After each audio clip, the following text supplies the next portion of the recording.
Hi guys, it's Tony Newley.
Once upon a time, in 1843, of all the good days in the year, on Christmas Eve, old Scrooge sat busy in his counting house. It was cold, bleak, biting weather, foggy withal, and he could hear the people in the court outside go wheezing up and down, beating their hands upon their breasts and stamping their feet upon the pavement stones to warm them. The city clocks had only just gone 3, and it was dark already. Crowd of shoppers, street vendors and children, and a tumbling profusion of Christmas fare was filling the street stalls and shops.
The door of Scrooge's counting house was open, that he might keep his eye upon his clerk, a certain Mr. Cratchit, who in a dismal little cell was copying letters. Scrooge had a very small fire, but the clerk's fire was so very much smaller that it looked like one coal. Scrooge cocks an ear to the mutilated carol singing outside, gets up from his desk and stomps towards the door. Infernal caterwauling! Don't they know I'm trying to run a business here? Get on with your work, Cratchit! Insolent young ruffians coming round here with their Christmas nonsense. Hellfire and damnation. Why can't they leave a man in peace? I'll give him half the Herald Angels. Get out, you little... Oh, it's you. Uncle Ebenezer, I cannot tell you what a joy it is to see your happy, smiling face. Yeah. How are you, Bob? Very well, thank you, sir. Good. A Merry Christmas, Uncle. God save you. God save me from Christmas. It's a lot of humbug. Christmas a humbug? Come now, I'm sure you don't mean that. I'm sure I do mean it. Merry Christmas indeed. What reason have you to be merry? You're poor enough. And what reason have you to be miserable? You're rich enough. There's no such thing as rich enough. Don't be so dismal, Uncle Ebenezer. Well, what else can I be? What is Christmas but finding yourself another year older and not a penny richer? I tell you, nephew, if I had my... Don't touch that. If I had my way, every idiot that goes round with a Merry Christmas on his lips would be boiled with his own Christmas pudding and buried with a stake of holly through his heart. God forbid, Uncle. You keep Christmas your way, sir, and pray let me keep it mine. But you don't keep it. Get off me ledger. You'll ruin me binding. Pray do not come round here during business hours, sir. 7 o'clock on Christmas Eve? That's not business hours, that's drudgery for the sake of it, and an insult to all men of goodwill. Here, here. Thank you, Bob Cratchit. Another word out of you, Cratchit, and you could celebrate Christmas among the great unemployed. Yes, sir, I'm sorry, Mr. Scrooge. Yeah. You're a very powerful speaker, sir. You ought to be in politics. You're fool enough. Come now, don't be angry. Dine with my wife and me tomorrow. There's another thing. As if you haven't got enough trouble. You have to go and get yourself married. Now, why in God's name would you do a thing like that? Because I fell in love with the lady. Love. Love. If there's anything more nauseating than a Merry Christmas, it's marriage to some lovesick female. Good afternoon, sir. My offer stands. You are always welcome, Uncle, just like Christmas itself. I said good afternoon, sir. His nephew was about to depart, much disappointed by his uncle's mean spirit. But then, on second thoughts... I want nothing from you. I ask nothing of you. Why can we not be friends? But the old gentleman's face would not melt. Good afternoon, sir. A Merry Christmas, Uncle. And you too, Bob Cratchit, and your family. Thank you, sir. And you're a good lady. Thank you. Oh, and, Uncle. Yeah? A Happy New Year. Good afternoon, sir!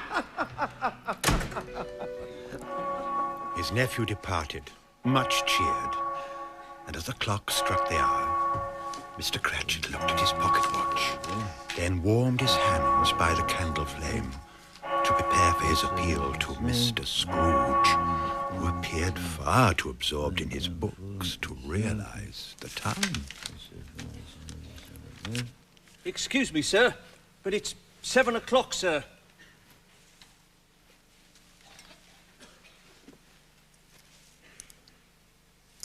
Correct, Cratchit. Correct. I don't wish to be impertinent, Mr. Scrooge, but would it be too much trouble if I had my wages, sir? You know, the trouble with you, Cratchit, is that all you can think about is money.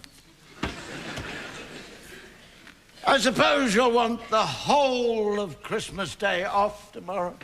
If it's convenient, sir. Well, it is not convenient, sir, and it's not fair. If I was to stop you a day's wages for it, you no doubt consider yourself ill-used. But aren't I ill-used for paying you a day's wages for no work? Well, it is Christmas Day, Mr. Scrooge. And it is only once a year, sir. A poor excuse for picking a man's pocket every 25th of December. I do not pay you good money to be forever on holiday. I appreciate your kindness, sir. Yes, well, that's my weakness. I'm a martyr to my own generosity. I give you one Christmas Day off and you expect them all. All right, take the day off. But be here all the earlier the next morning. I will, sir. Yes, sir. Thank you, sir. Yeah. And, a Merry Christmas, Mr. Merry Scrooge. what? I mean, I beg your pardon, sir. No offence, sir. There's another one. 15 shillings a week, a wife and 5 children, and all he can talk about is a Merry Christmas. Oh, God, look at this. I got me chair. They belong in a lunatic asylum, the lot of them. Huh? Everywhere you look, everywhere you turn, someone's after every single penny that you earn. Everyone's a thief. That is my belief. Anyone who says they're not will surely come to grief. I seek, but I will never find a deeper peace of mind, for I'm convinced that everyone is out to rob me blind.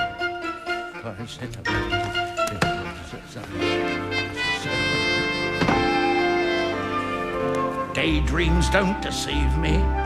Reason doesn't lie. I am living here and now, not in some life gone by. I have no illusions. I see what I see. Others live up in the clouds, but that's no place for me. Some men live on credit, others live on hope. I survive on common sense, the only way for honest men to cope. I've no time for daydreams. Daydreams I decline. And when I talk of common sense, I mean strictly pounds and pence. I don't want a debtor's life, and I don't need to get a wife, for I know there's no better life than mine. If there was, fate would send a sign. I know there's no better life. No, this life suits me.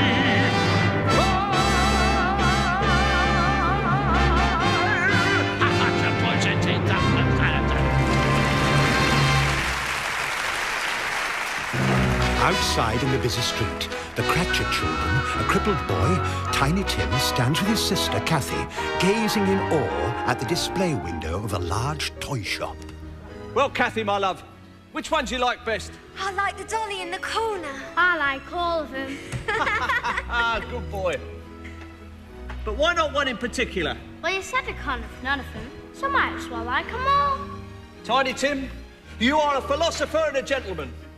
And I've still got 12 shillings left in my pocket. 12 shillings? 12 shillings, which says the Cratchit family will have as good a Christmas as the Lord Mayor of London himself. 12 shillings. I do like that dolly in the corner. Christmas children peep into Christmas windows, see a world as pretty as a dream. Christmas trees and toys, Christmas hopes and joys. Christmas pudding rich with Christmas cream. Christmas presents shine in the Christmas windows. Christmas boxes tied with pretty bows. Wonder what's inside. What delights they hide. But till Christmas morning no one knows. Won't it be exciting if it snows? I suppose that children everywhere will say a Christmas prayer. Till Santa brings their Christmas things. There, my loves, I bought the finest bird in the shop. Well, the finest for one importance. Christmas children live in a Christmas daydream, waiting for the magic to unfold. Wondrous mystery. Every Christmas treat. Rich or not, the Christmas pot of gold hypnotizes children young and old. With your lot to feed, Bob Cratchit, I'd say the apples at 6 a penny are the best bet. True, best true. I'd rather have that dolly in the corner. I'd rather have the oranges. Your change, Mr. Pringle. Oh, Nick. 1840 is the best vintage in 20 years. At 2 shillings a bottle, so it should be. Happy Christmas to you. Happy Christmas to you, sir. Bob. Mr. C, this'll make the finest quality punch, and only tuppence a pint. And Merry Christmas to you. Christmas punch, a Cratchit speciality. Fourpence for a Christmas pudding? It's scandalous. I suppose that children everywhere will say a Christmas prayer till Santa brings their Christmas things. Christmas children hunger for Christmas morning. Christmas day's a wonder to behold. Young ones' dreams come true, not so young ones too. I believe that story we've been told. Christmas is for children young and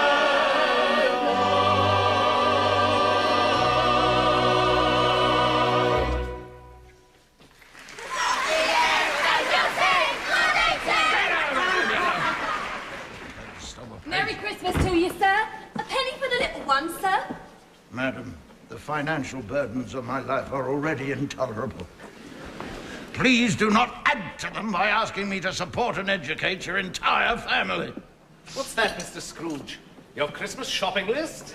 No, it is not. All the people on this list will be buying me gifts. Toys, dolls, carousels, a waste of money. Christmas. Bah, humbug! Good evening, sir. Allow us to introduce ourselves. Jocelyn Jollygood. And Hugo Harty. Good evening to you both. Have we the pleasure of addressing Mr. Scrooge or Mr. Marley? Sir, my late partner, Jacob Marley, has been dead these 7 years. 7 years this very night. We have no doubt his liberality is well represented by his surviving partner. Liberality? Mr. Scrooge, sir, at this festive season of the year, it is more than usually desirable that we should make some slight provision for the poor and the destitute. Excellent. I suggest you do so. You miss our point, sir. The poor suffer greatly at the present time. Many thousands are in want of common necessaries. Are there no prisons? Indeed there are, sir. That's one thing there's no shortage of. And the workhouses, they're still in full operation, I trust? They are, sir, and I wish I could say they were not. The treadmill and the poor law are still in full vigor, I hope. Both very busy, sir. I'm glad to hear it. For a minute, I thought you were going to tell me they'd closed. A few of us are endeavouring to raise a fund to buy the poor some meat and drink and means of warmth. We choose this time because it is a time when want is keenly felt and abundance rejoices. What may we put you down for, sir? Nothing, sir. You wish to be anonymous? I wish to be left alone, sir. That's what I wish. I do not make myself merry at Christmas, and I cannot afford to make idle people merry. I'm forced to support the prisons and the workhouses through taxation. Those who are badly off must go there. Many would rather die than go there, sir. If they would rather die, I suggest they do so. And decrease the surplus population. Yes, gentlemen, decrease the surplus population. Good night to you both. Scavengers and sycophants, flatterers and fools, Pharisees and parasites, hypocrites and ghouls, calculating swindlers, prevaricating frauds, perpetrating goodness as they roam the earth in hordes, feeding on their fellow men, reaping rich rewards, contaminating everything they see, corrupting honest men. Like me, I hate Christmas. I hate people. I hate seeing paupers and peasants squandering hard-earned money on presents. Poor men proudly purchasing pheasants. Can't abide it. Woe betide. People are despicable creatures, loathsome, inexplicable creatures, good-for-nothing, kickable creatures. I hate people. I abhor them. I deplore them. Stupid people singing carols, praising God while opening barrels. That's no way to treat the almighty, guzzling brown ale in your nightie. Doesn't fool me. God-fearing me, generous-spirited to a degree. But I keep it inside, where God wants it to be. You little baby. Keep him out of the way, I'll break his neck. Sorry, sir, went out again. Oh, Mr. Scrooge. £2.05, lady. Oh, Mr. Scrooge, sir, we've been giving more credit than usual. Yes, so have I, £2.05. As it's Christmas, sir, we've been giving people an extra week or two to pay. Ah, well, in that case, I'll give you an extra week to pay. Oh, thank you, sir. Which will cost you an extra 12 shillings. 12 shillings? Or would you rather I confiscated your stall and its entire contents, as is my right? No, sir, we'll pay, sir. Sign here. And I'll take a pair of these warm socks. Yes, Mr. Scrooge. Busy! Please, Mr. Scrooge, just a few more days. You've already had a few more days. Anybody who can afford to stock a turkey that size can afford to pay their debts. I'll give you another 48 hours. Oh, thank you, Mr. Scrooge. At 20% interest. It's my special Christmas offer. Yes, Mr. Scrooge. And you can send £half a pound of scrag in round to me lodgings. Yes, Mr. Scrooge. Gladly. Fools who have no money spend it, get in debt and try to end it. Beg me on their knees, befriend them, knowing I have cash to lend them. Soft-hearted me, hard-working me, clean living, thrifty, kind as can be.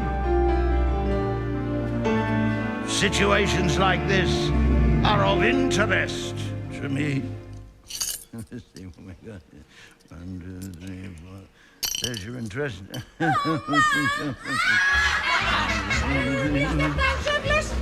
Baby, where's he gone? He's here, Miller, and you owe him £2, 7 and 6. Oh, please, not now, Mr. Scrooge. I'm performing.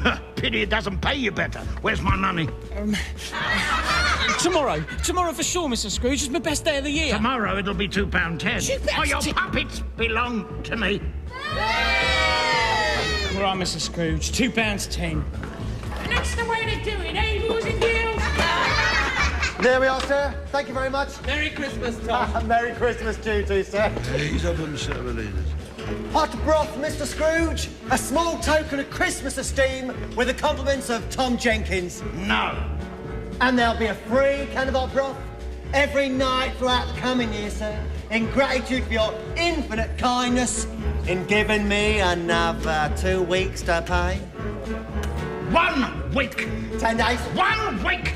1 week. And you can put a lid on that. I'll take it home with me. Merry Christmas, sir.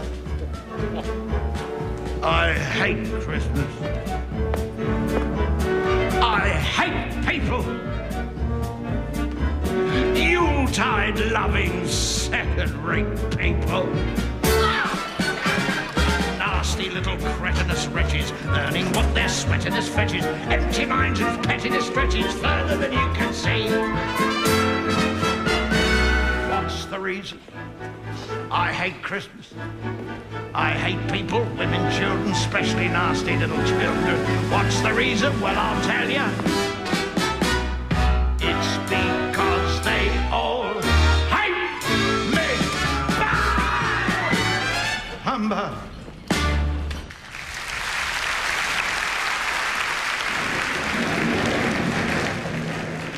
On his way home, through the swirling fog, Mr. Scrooge began to imagine and hear some very unusual things.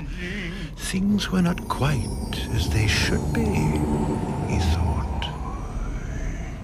Marley?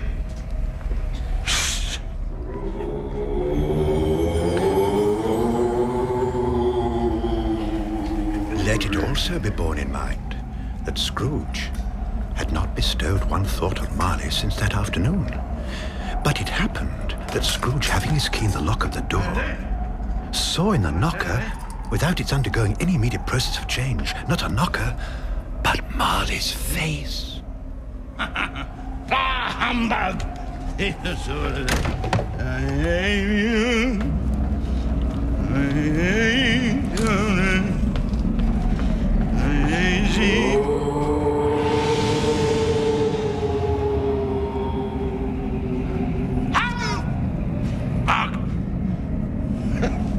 It's not possible. It's not possible. I hate you.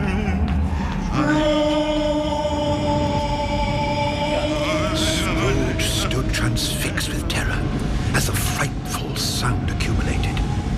Then he ran for his sitting room and slammed the door, his footsteps augmenting and multiplying in sound until the entire building reverberated with the deafening echoes of 1,000 running footsteps.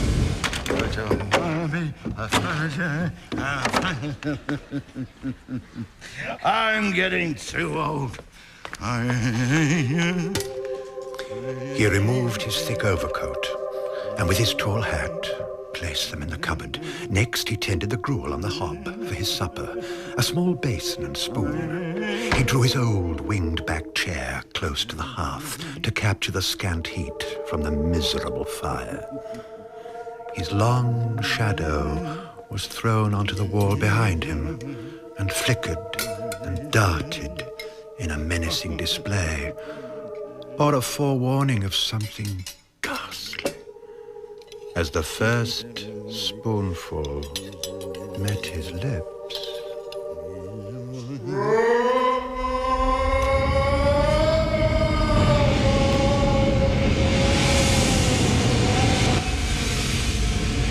suddenly, as if a cannon had roared, a cloud of smoke belched from the grate.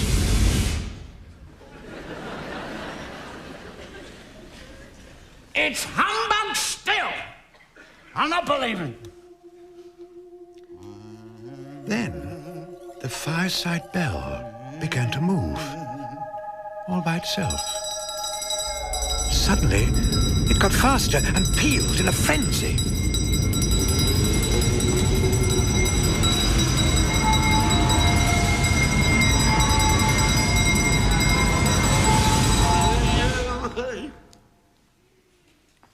Then he heard a hollow clanking of chains, which rang throughout the house, followed by heavy, deliberate, funereal steps.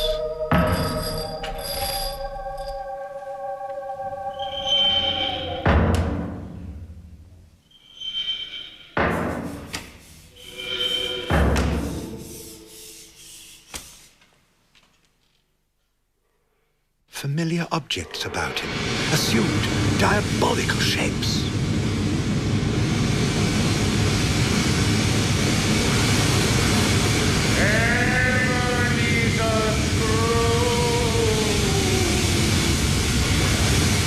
Sound of fury and morbid cries as they might have erupted from open graves.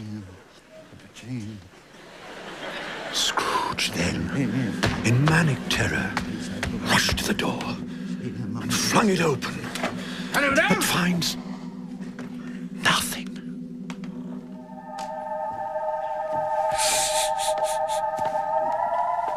Bah! It's all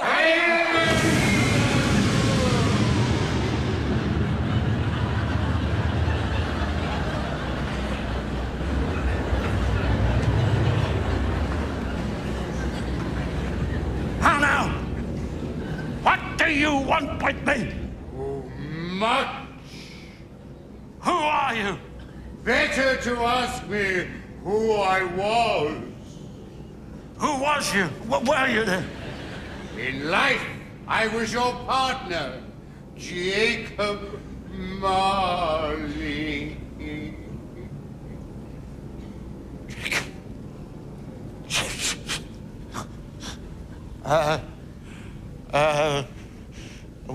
Will you sit? For the first time, Scrooge was able to see the fearful apparition.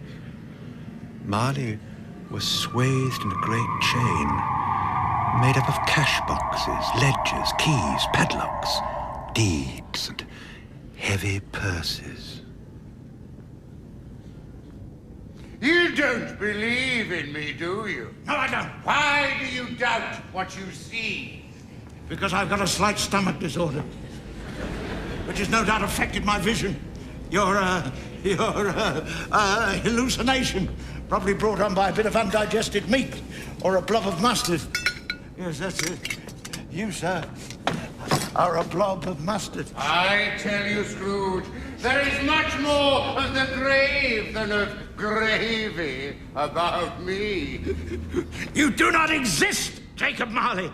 Humbug, I tell you, humbug. Humbug, eh?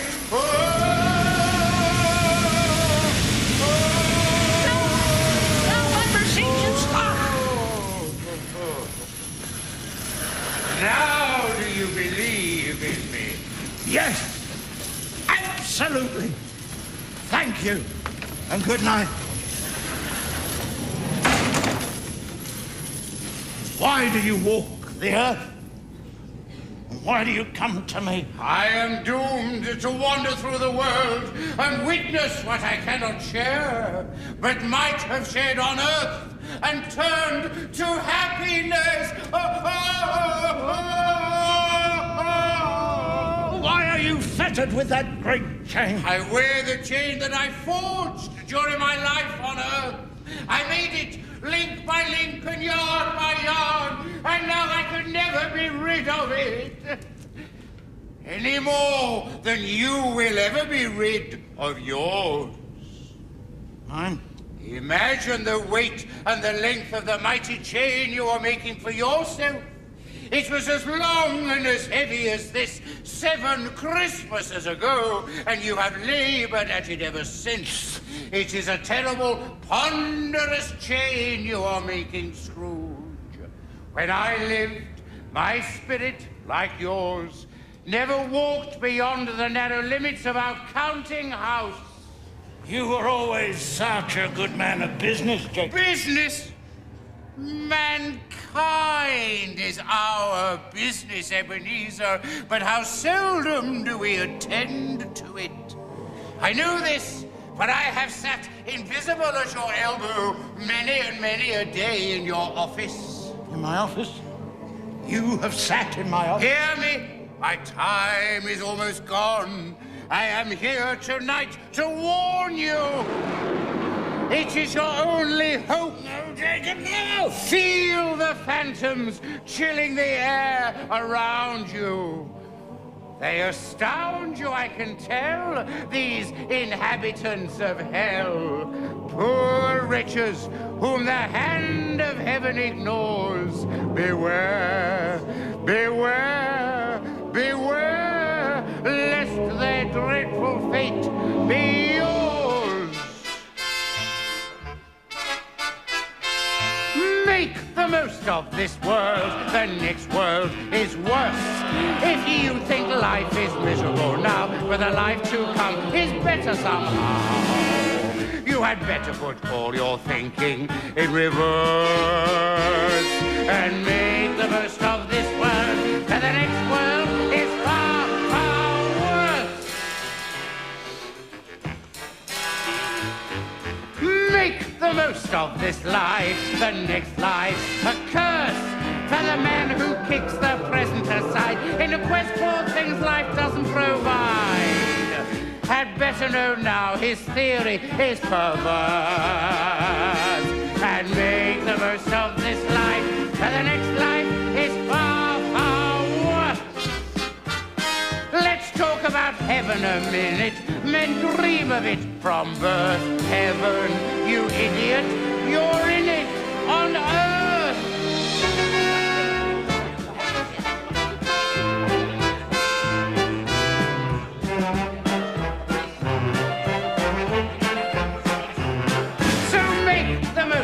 Living for dying is worse.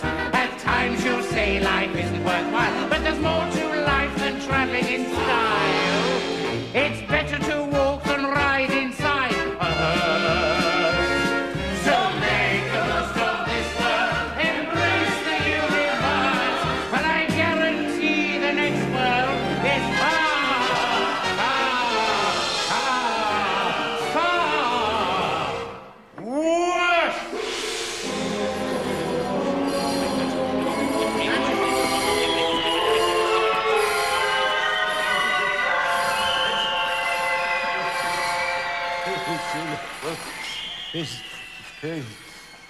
They've gone.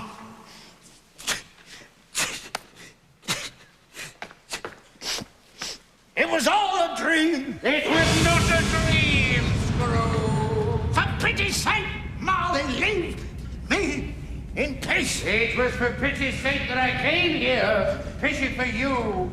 I leave now with the tiniest chance of you escaping my fate. You were always such a good friend to me, Jacob. Thank you. You will be visited by 3 spirits. I'd rather not. Thank you so much. The first will appear tonight when the bell tolls 1. 1. The first? Couldn't they all come at the same time so we can get it over with? The second at 2 o'clock.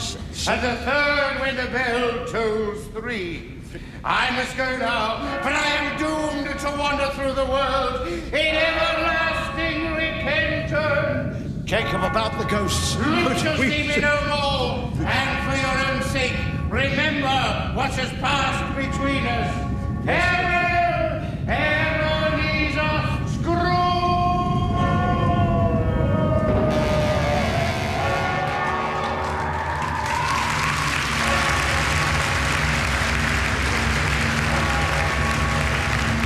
Damn you, Marley!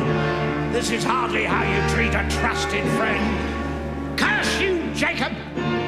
Can't you make a better dream and change the end? I suppose this gives you joy. You no doubt think it's funny, eh? Knowing you, it's all a ploy for you to steal my money, eh? Well, you shan't have it. You shan't have it! You can't just come back from the dead and dump your guilt on me. Begone, you and your phantoms, and leave the living be. Especially me. Especially me. It's not my fault. If you're dead and I'm alive, it's not my fault. You succumb and I survive. Is it my fault that fate fashioned things this way?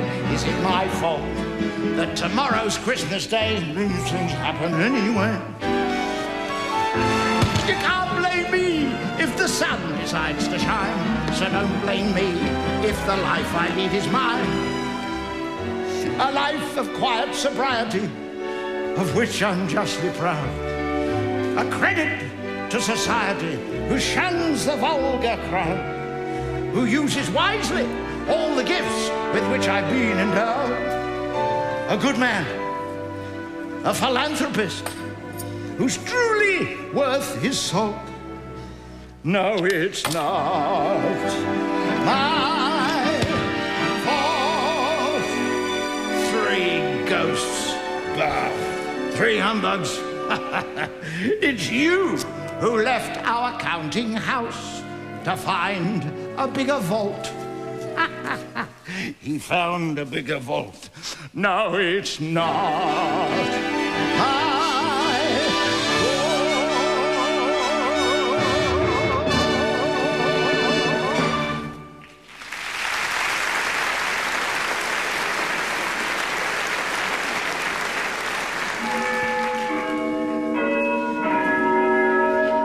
Quarter past. Half past.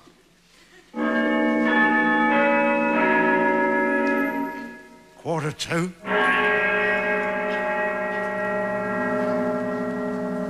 1 o'clock.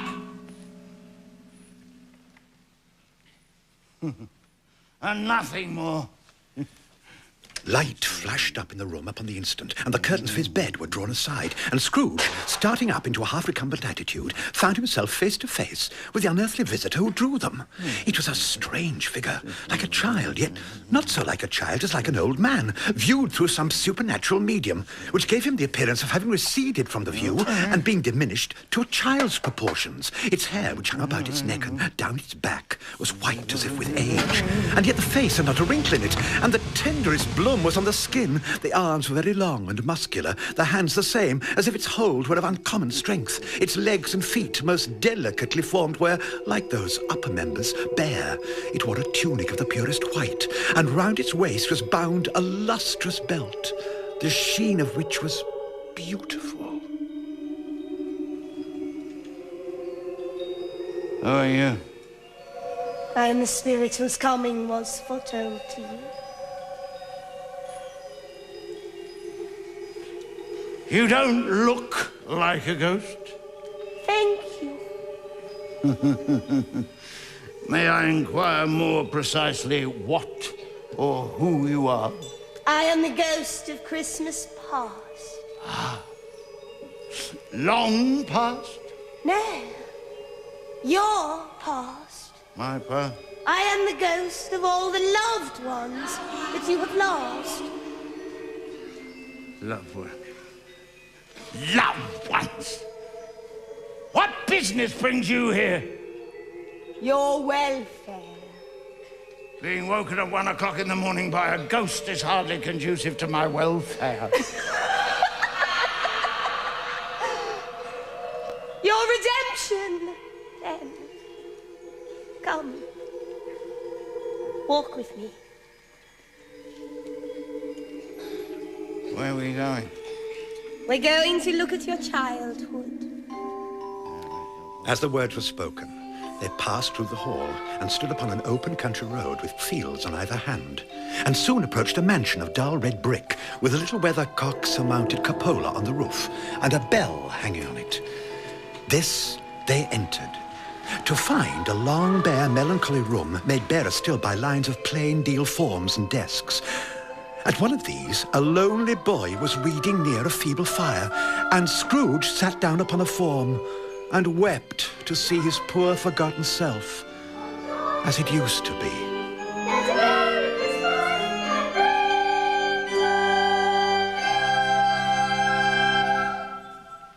Merry Christmas, boys. Merry Christmas, Mr. Bleak, sir.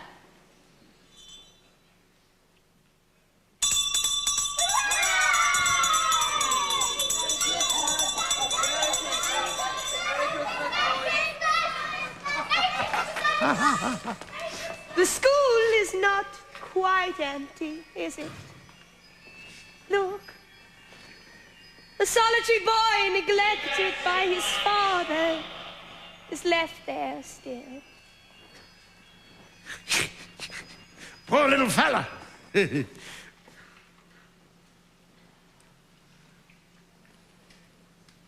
Poor little me. I was a good-looking little chap, wasn't I? But I was never any good at that Christmas stuff. I wish. What is it? Oh, nothing. What do you wish? There were some boys singing carols outside my office last night. I should have given them something, that's all. But this Christmas was special. Jenny? That's my little sister, Jenny. Jenny! It's Abby!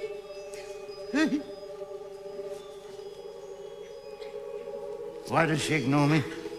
Well, she cannot see or hear you. These are but the shadows of the things that have been. Abby, dear brother, I've come to bring you home. Home to Father?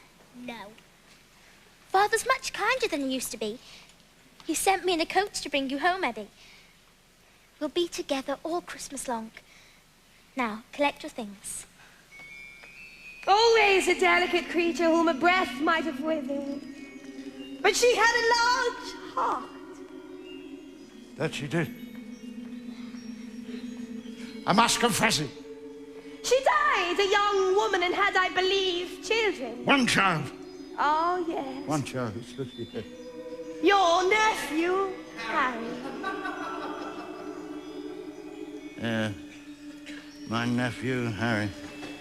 Now, here's a Christmas you really enjoyed. That's old Fezziwig. I was his apprentice.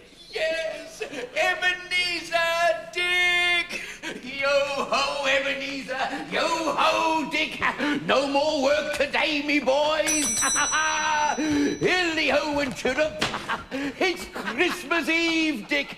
Christmas, young Scrooge! Now, come along, clear everything away before a man can say Jack Robinson, and make some room here before Mrs. Fezziwig and me daughters arrive with a punch bowl!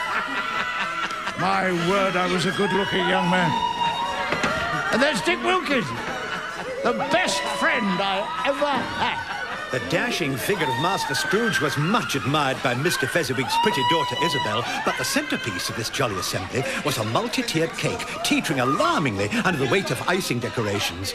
But the gallant Ebenezer rushed forward to retrieve it from collapsing. Oh, quite the hero of the hour. Mrs. Fezziwig, my darling Isabel, my dear friends, thanks to our heroic Ebenezer, there will now be happiness and contentment in this room, the like of which none of us has ever seen before. Consumption of fewer than 6 cakes and 3 beakers of punch per person will be penalised by instant dismissal. From the party!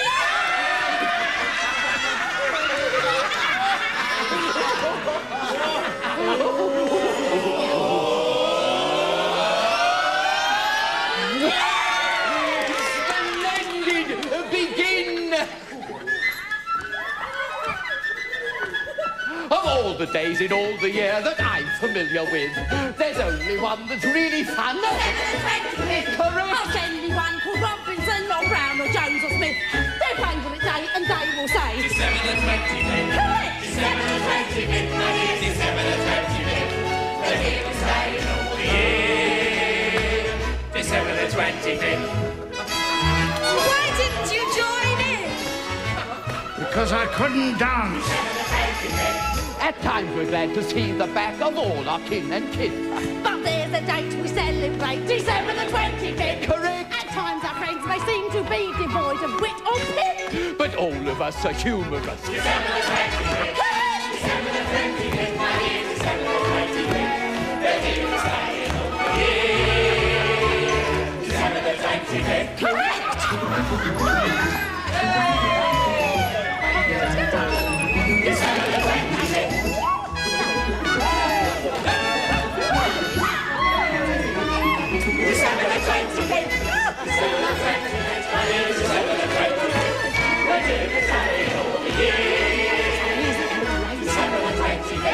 If there's a day in history that's more than any myth, beyond a doubt one day stands out. I don't hear any arguments, so may I say forthwith, I wish that every day could be December the 25th.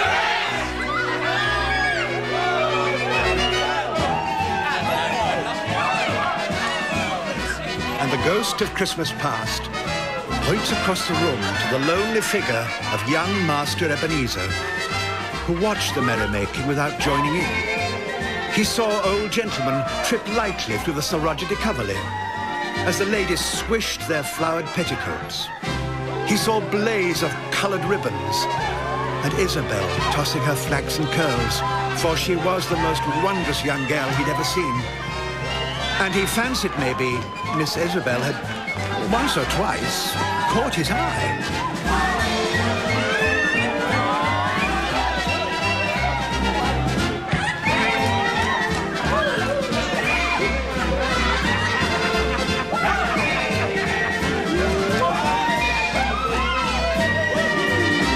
December the 25th, my dear. December the 25th, my dear. December the 25th, my dear.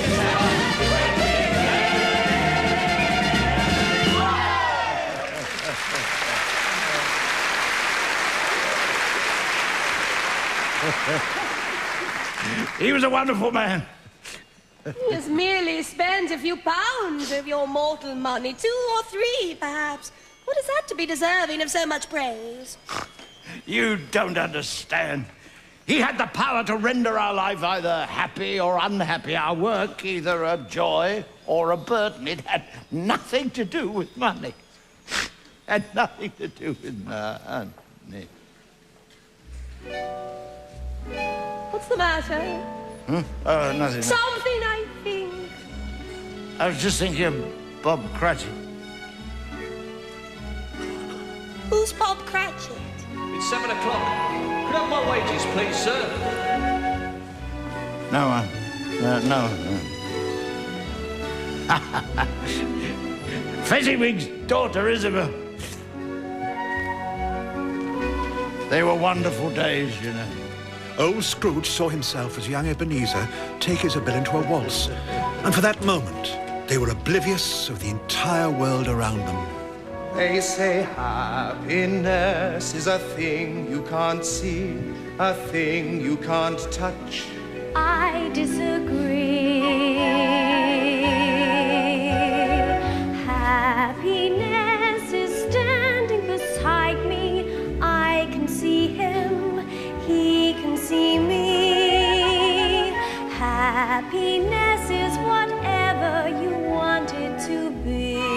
She adored me. Can't say I blame her. Happiness is a high hill. Will I find it? Yes, I will. Happiness is a tall tree. Can I climb it? Watch and see. They say happiness is the folly of fools. Pity for me, one of the fools. Happiness is smiling upon me, walking my way, sharing my day. Happiness is whatever you want it to be.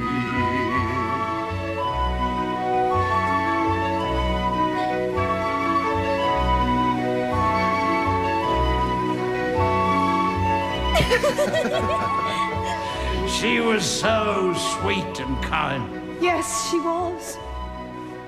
She still is. Adored by her family, her children, her grandchildren. And you missed it all, Scrooge. Why? Happiness is a bright star.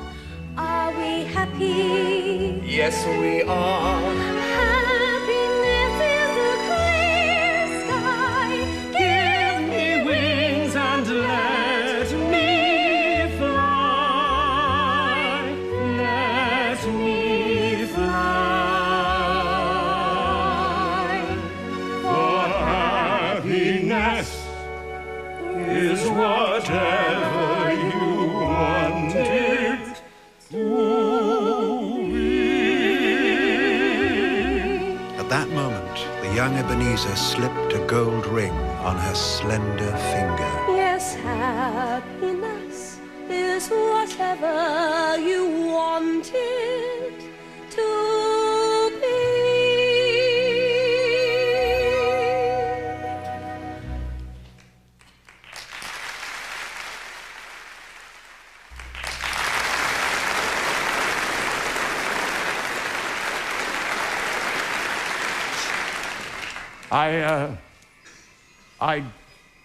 I did love her, you know. Did you? Oh, yes, I loved her. Then why did you let her go? I didn't. Really? She left me! Oh, my time grows short. Quick! A little later in time, the young Ebenezer, while attending his money boxes, is visited by his fiancée, Isabel. Ebenezer, Yes? I've come to say goodbye. I'm going away, Ebenezer. You will not see me again. But you are going to marry me. No.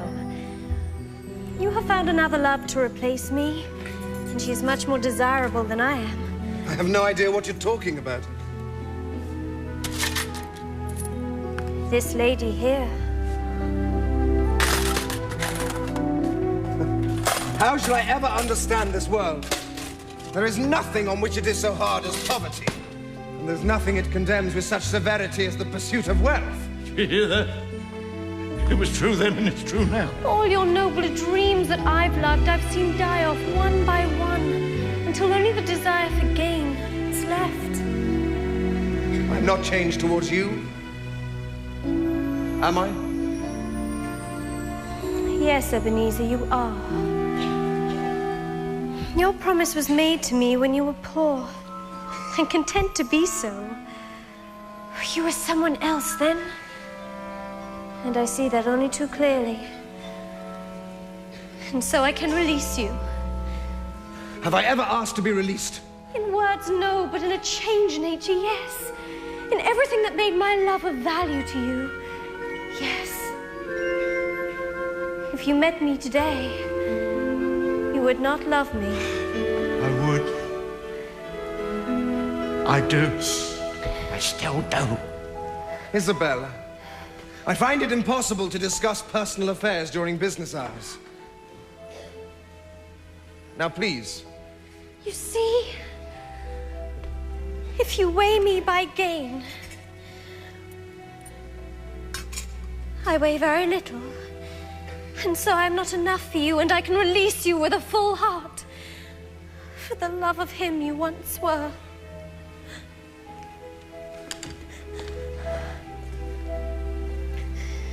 Say something.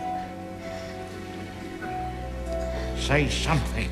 You may have pain in this, but it will pass, and you will dismiss the recollection of it gladly as an unprofitable dream from which it happened well that you awoke. She kisses his cheek as a parting gesture, watched by Ebenezer and the ghost of Christmas past. And in that tender moment, all was lost. Don't go. It was all a mistake. Don't go. Be happy in the life you have chosen. Isabel! Isabel.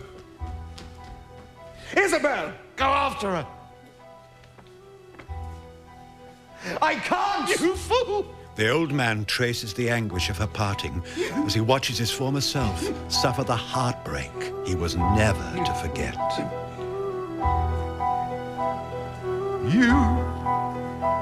You were new to me. You were spring. You were true to me. You were everything. You were good for me. You were my day. Did all you could for me. I let you go away. And now I can see. Now you're a dream gone by. Oh, how could there be such a fool as I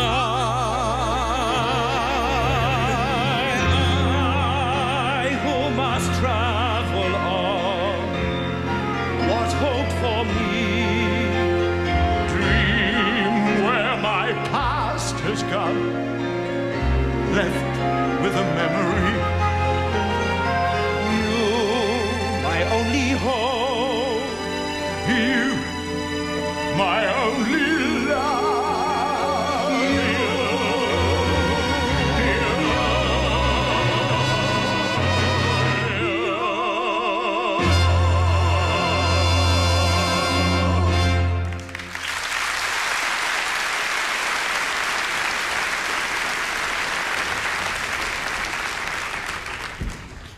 Spirit, remove me from this place. I can bear it no more. I have brought you home.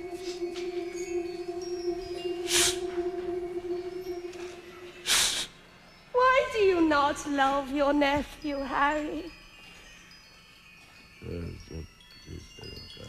He was my son.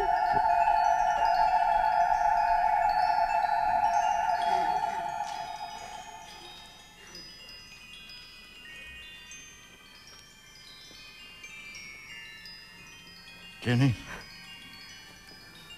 Jenny, it's you? Oh, I must leave you now, Eddie. My dear, dear brother. Don't leave me again, Jen. I have so much to tell you. Please come back. Oh, Eddie, there is no coming back. Which is why you must never hide your love from those you cherish.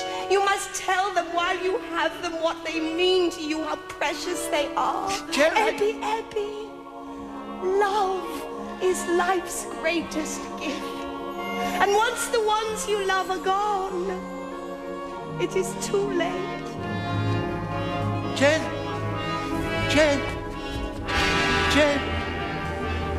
I love you, Jen. I love you. Please don't leave me, Jen. Not again. Bye, Abby. My dear, dear brother. Do not forget me. Do not forget me, Abby. Do not forget me.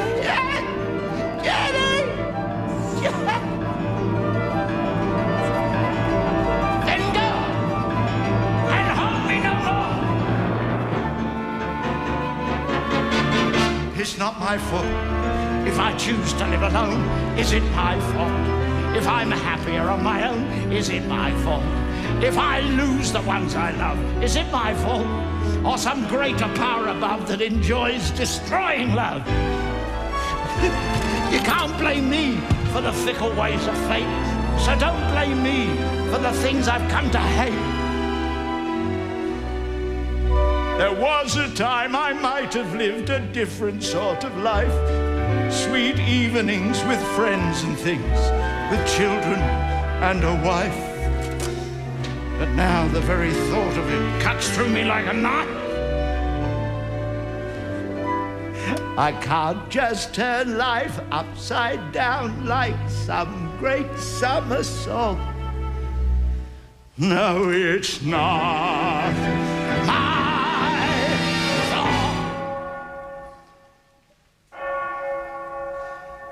fault. Too long. The second at 2. The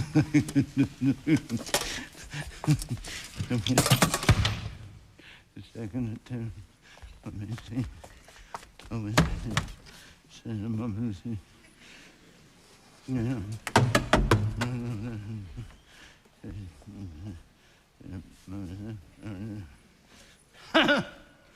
I'm ready for you.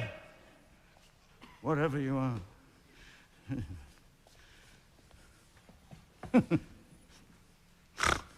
There's nothing to be afraid of. Ebenezer Scrooge! Ha ha ha ha! Come, Scrooge, I'm waiting for you. Is that you again?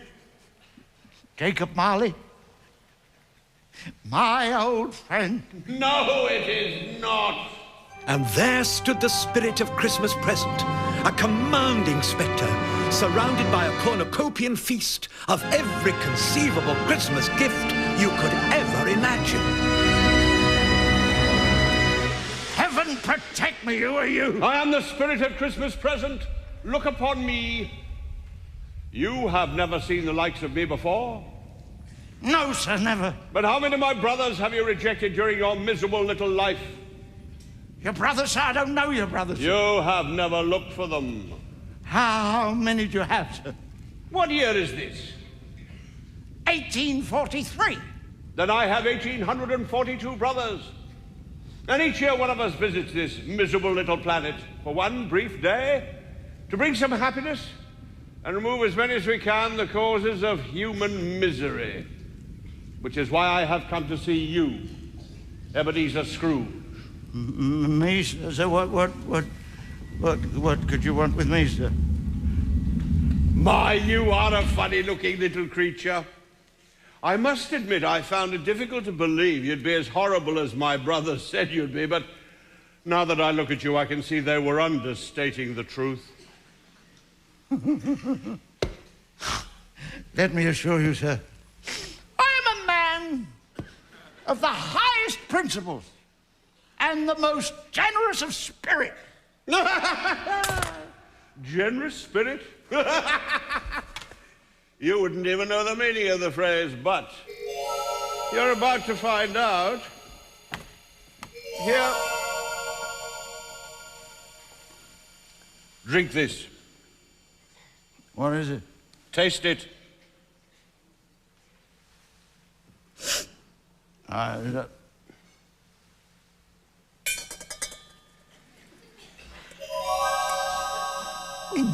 Do you like it?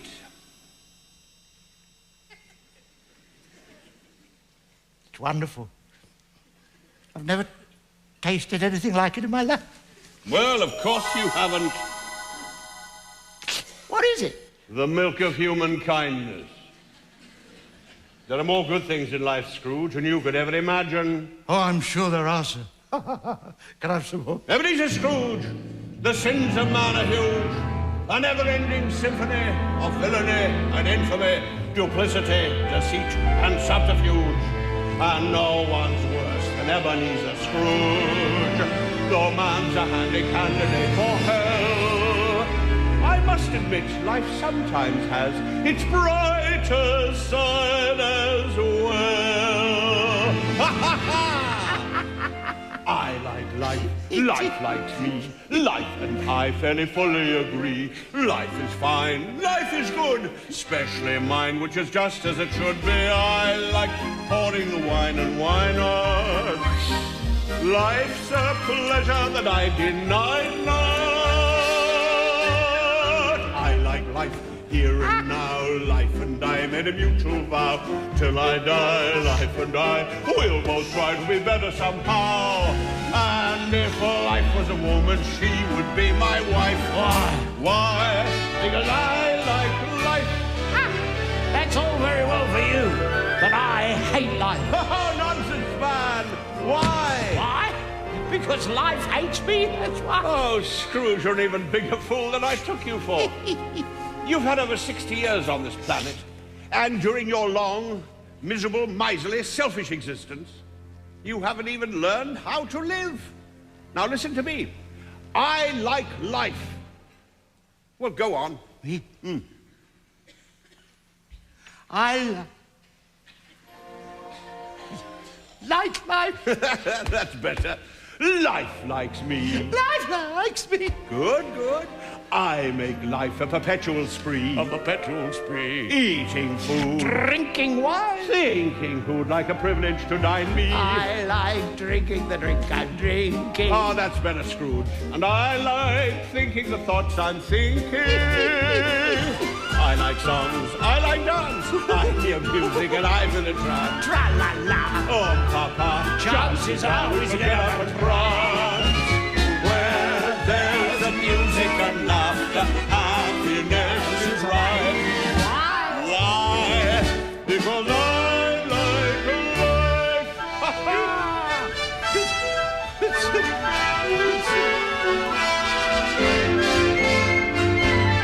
It's the toy shop.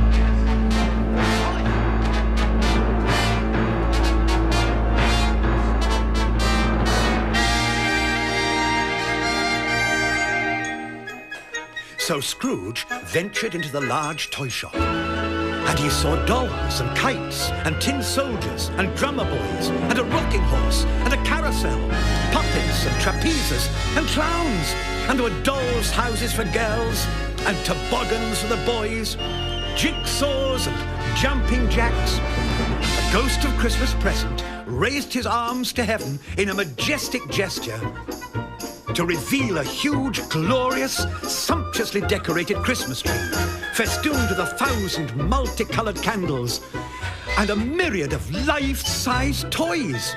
Teddy bears, a ballerina, a row of toy soldiers, a box of Christmas crackers, a toy policeman, a wind-up monkey, and a beautiful Christmas fairy atop the tree. And then, as if by magic, the spirit turned the whole shop into an animated playground where everything came to life, just like in a dream, which, as we all know, is often more real than the real thing.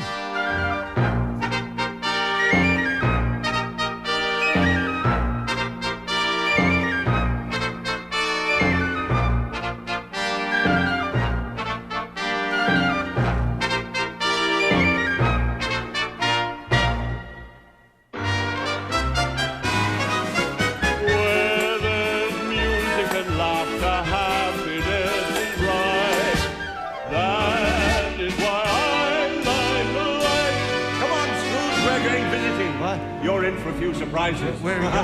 Where are we going? Life in life, that's the thing. Makes a man want to suddenly sing and dance, and perchance see his life from a different stance. When you learn to live in life's freedom stride, that is why I like life.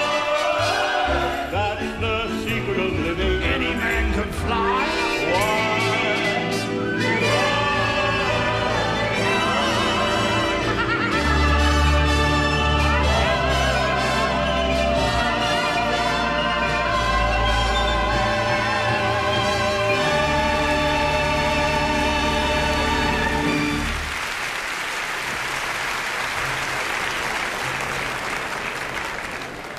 I'm Sheridan Morley. We're now in the interval at the Palace Theatre in Manchester during this splendid production of Scrooge, coming to you direct from that theatre during a triumphant Christmas season. Anthony Newley, Scrooge is a new role for you, although, of course, the show written by your longtime partner, Leslie Bricusse, from Stop the World and Roar of the Grease Paint. There seems to be a great deal of Dickens around at the moment. We have Oliver at the Palladium, we've got Christmas Carol at the Barbican. What explains, do you think, the everlasting popularity of Scrooge? It is extraordinary, isn't it? I was saying the other day that so many English actors must tip their cap to Mr. Dickens because they seem to have made a career out of him. I mean, for instance, when I was a child at the age of 14, I played the Artful Dodger. I played Quilp in the Old Curiosity Shop in a movie made several years ago. And I, like many English actors, seem to spend a good deal of our life playing these characters. I think he's a wonderful writer. And, of course, good stories are always... needed. But why they should all come back in a rush like this, I don't know. It is unique, though, for an actor like yourself to have gone, as you say, from the Dodger in that classic Alec Guinness movie all the way forward to Scrooge in one lifetime. It is extraordinary, isn't it? I never played Oliver Twist, of course, I wasn't pretty enough. But what I also think is extraordinary is that Leslie Bricusse should have given me this wonderful role at this time in my life. It does seem extraordinary that Leslie has always been there at key parts in my life. Now, of course, John Mortimer in the Barbican version of Christmas Carol has stayed away from the songs, apart from the occasional period carol itself. Yeah. Now, this version, therefore, is very much the only musical Scrooge. It comes originally from a television version, I think. I thought it came from the film version that Leslie wrote, 15 years ago, which starred Albert Finney. It has been taken almost word for word, note for note, from the film production. I don't know that it was ever a TV show before. And have you therefore had to adapt the nature of Scrooge, given that he's not the most lovable musical hero? Yes. Now, that's a very...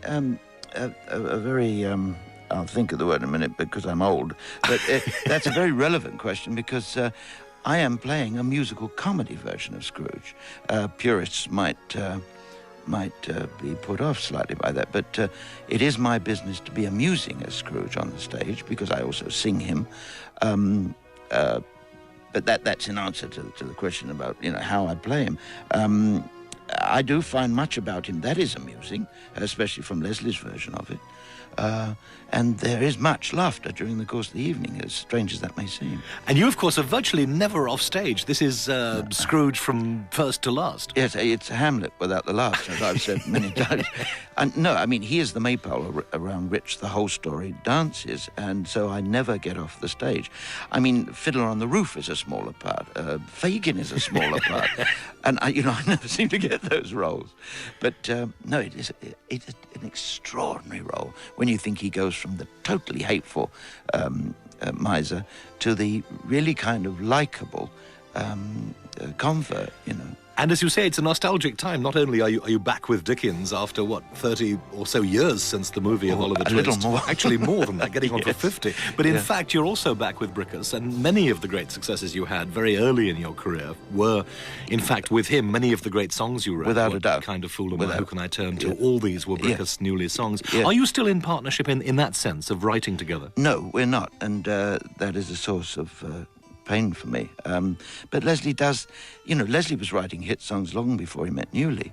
And I think that Leslie needs that space from Newley.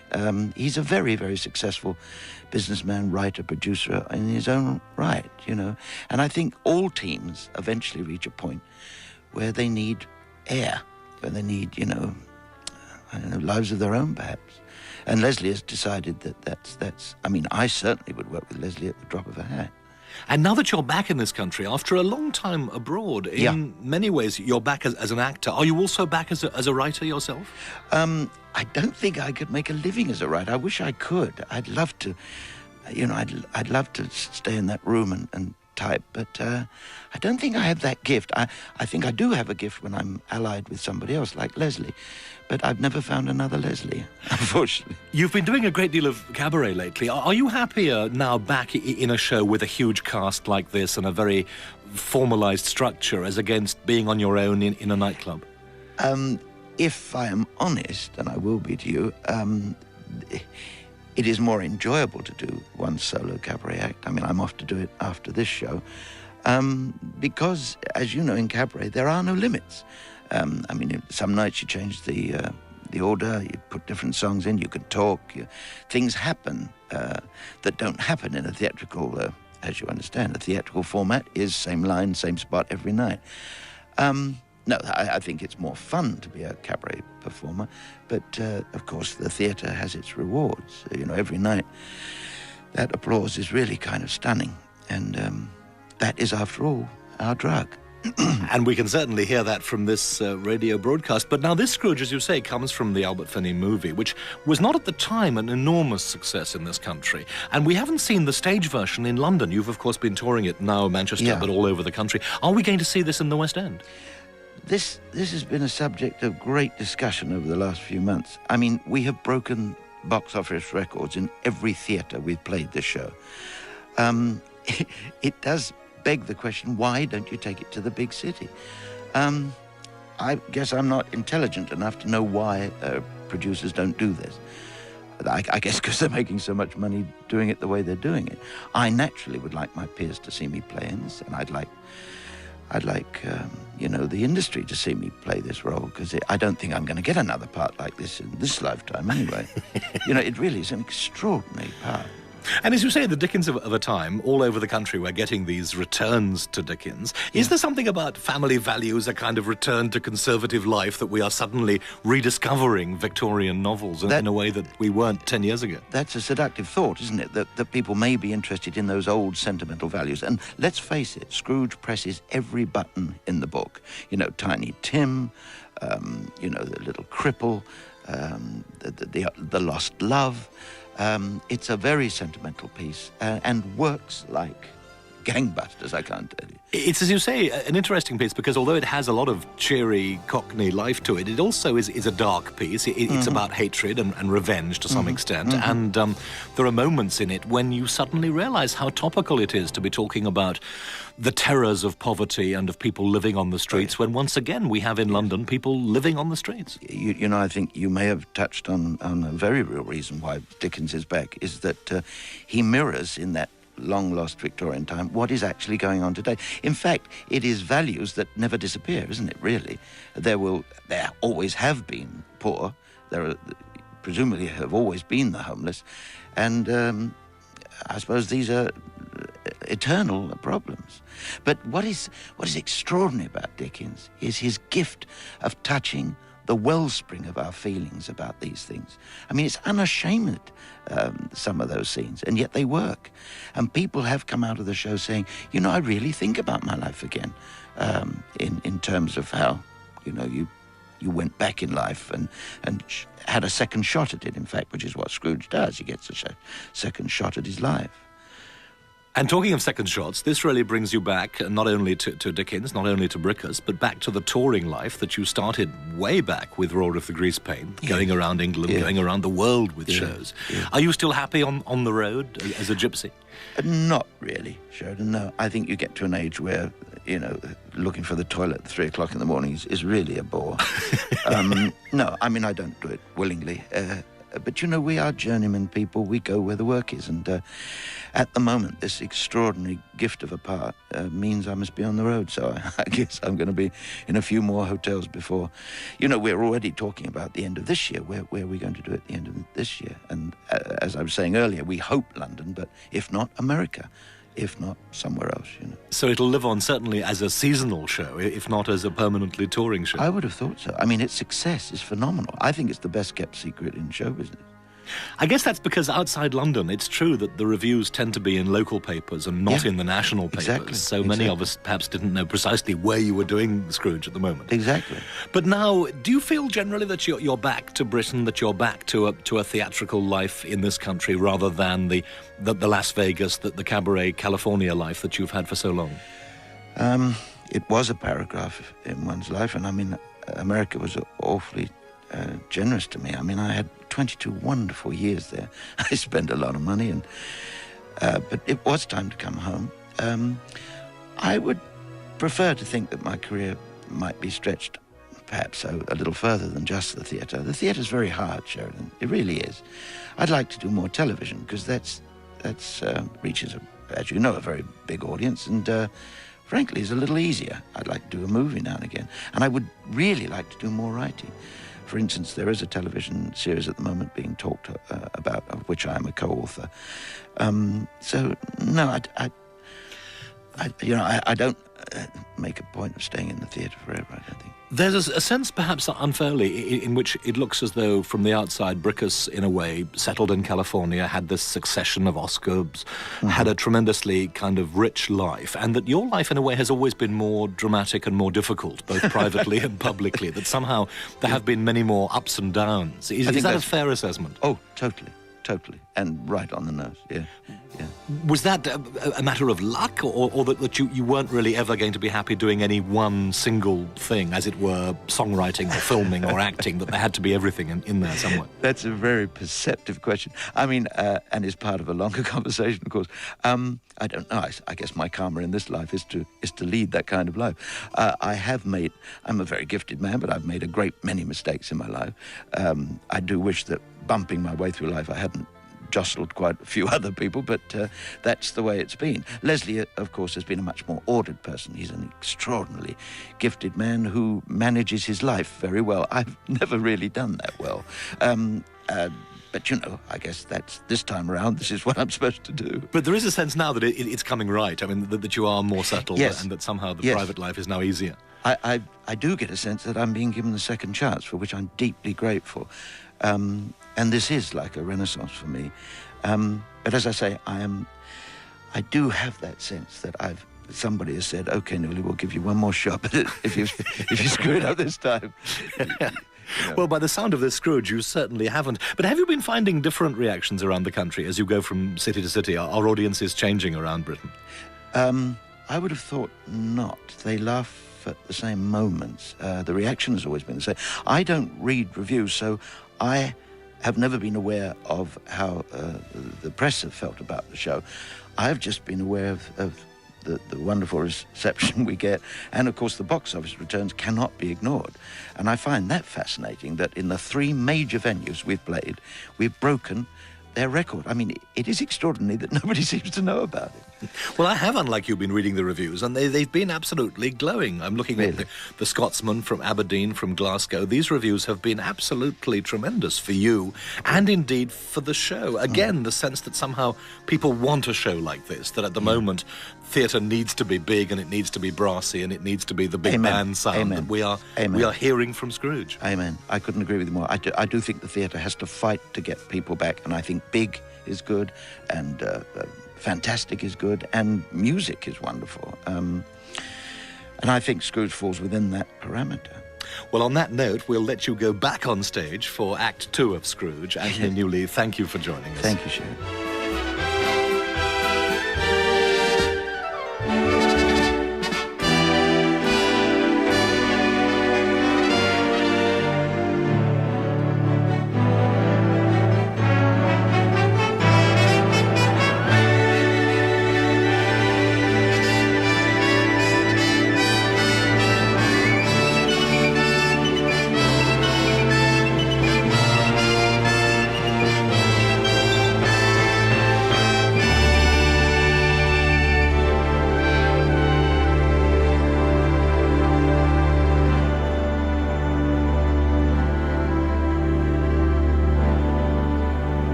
On this special Christmas Eve, the great River Thames reflected all the twinkling lights of London, while above St. Paul's and the towers and domes, the moon shone onto the mantle of snow, and there below was a truly real Christmas tree, bearing glittering baubles and bunting.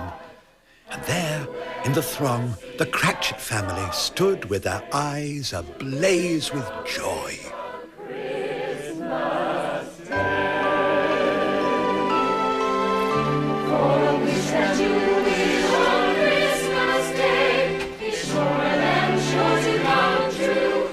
They say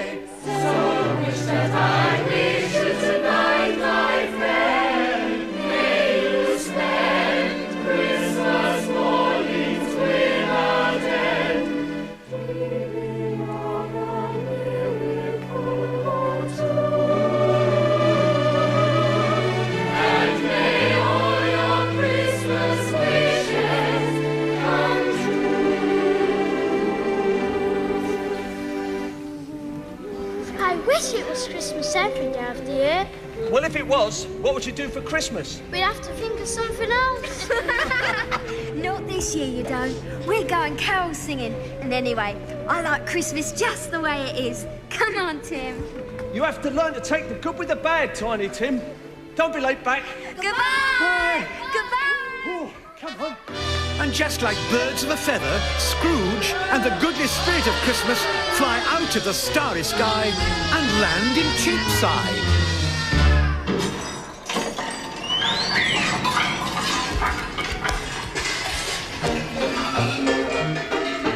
You haven't quite mastered that landing yet, have you? What happened? And why am I standing in the middle of the street in my nightclothes? Yeah, we're going visiting, come. Oh? Who lives in this miserable-looking hovel? Behold the luxurious abode of Robert Cratchit, Esquire. Cratchit? Oh. Quite a nice little place for an office clerk, don't you think? Can I look in the window? Well, it won't cost you a penny. That'll be good news for you. They won't be able to see me, will they? No, that'll be very good news for them. I could do with another of those. Later. For the time being, it is better you see things as they really are. Touch my robe.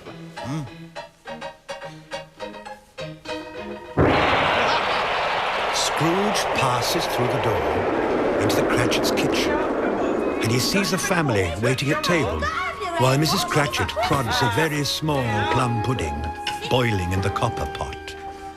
Some days are rough days, some days are down days, some days are golden, some dark brown days. I never mind when we have blue days. They're always followed by we've come through days. We've had good times before, and we'll have good times again. Of course we will. Whatever we've done, we've made life fun.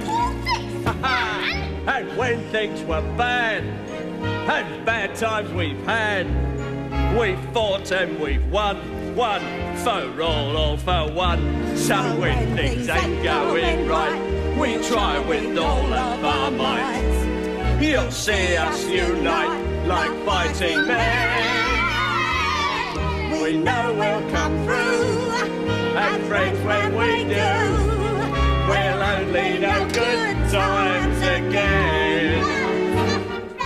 Oh, the marriage of roast goose and sage and onion stuffing a la Cratchit is one of the culinary miracles of our day. A living legend throughout the length and breadth of Camden Town. The only remaining problem, my dears, is whether to put the stuffing inside the goose or the goose inside the stuffing. But since the ultimate intention is to put both inside ourselves, I don't suppose it much matters. Give it here. We've had good times before, and we'll have good times again. Whatever we've done, we've made life fun.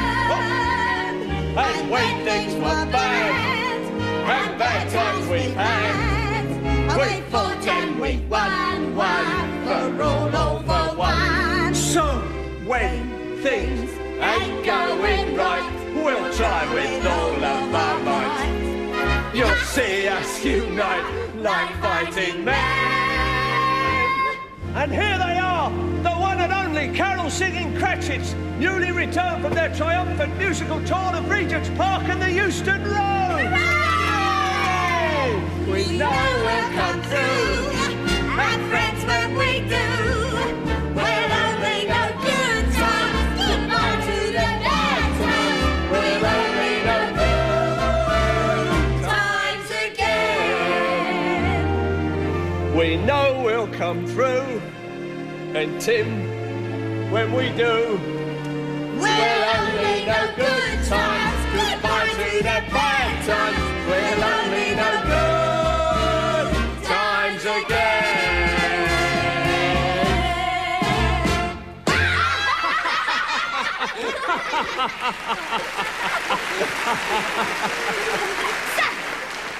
How did you go, Tiny Tim? Tenpence ain't Oh, well done. And you too, Cathy. Another fantastic coup by young Timothy Cratchit, the financial wizard.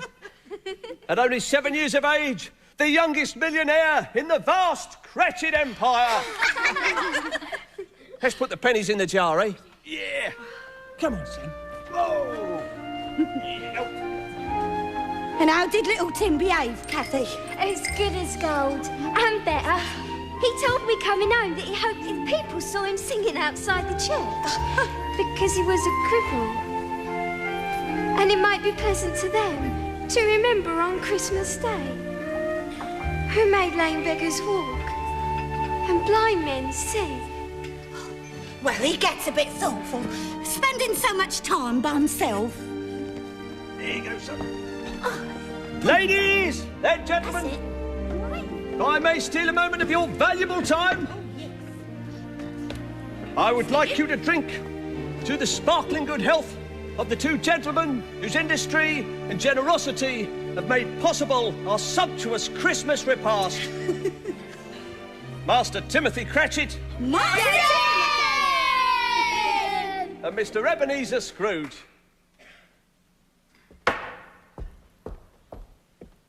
Robert?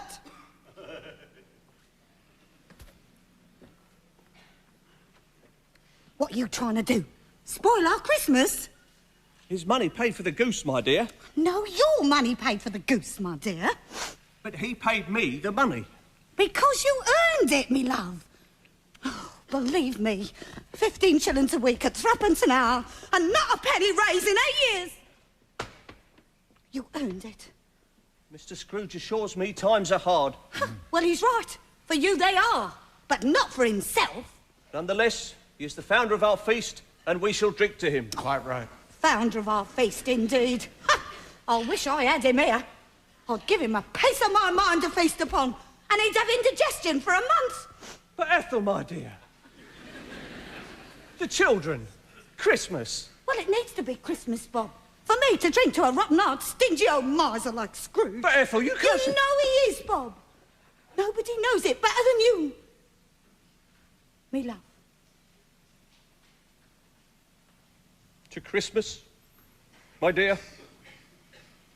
Children, we shall drink to your father for all the love and happiness that he gives us, and to Tiny Tim for the good health that we all wish him.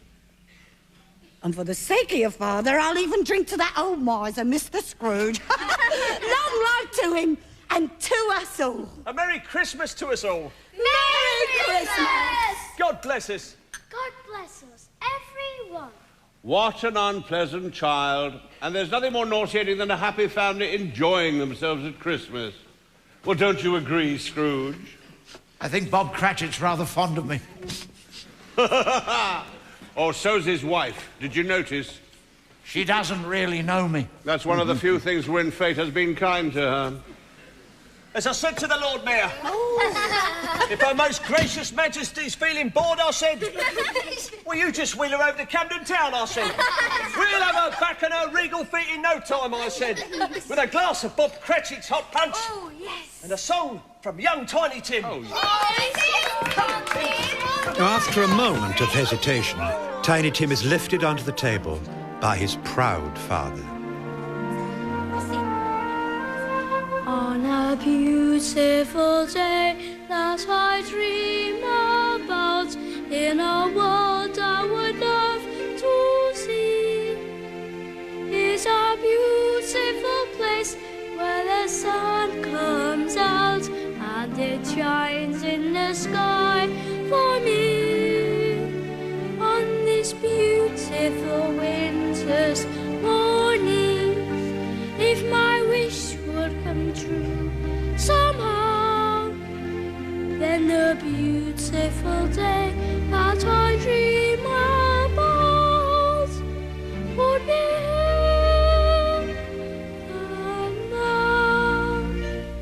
On the beautiful day that I dream about, in a world I What'll become of him, Tiny Tim? What's this? Concern over a sick child? Have you taken leave of your senses, Scrooge? Don't mock me, Spirit. Is the child sick? Not that it's of any concern to me whether he is or not, but is he? Well, of course he's sick. You mean he's seriously ill? Will he live? Well, Willie? Well, what does it matter to you? If he's going to die, let him die and decrease the surplus population. Then the beautiful day that I dream about would be here and now.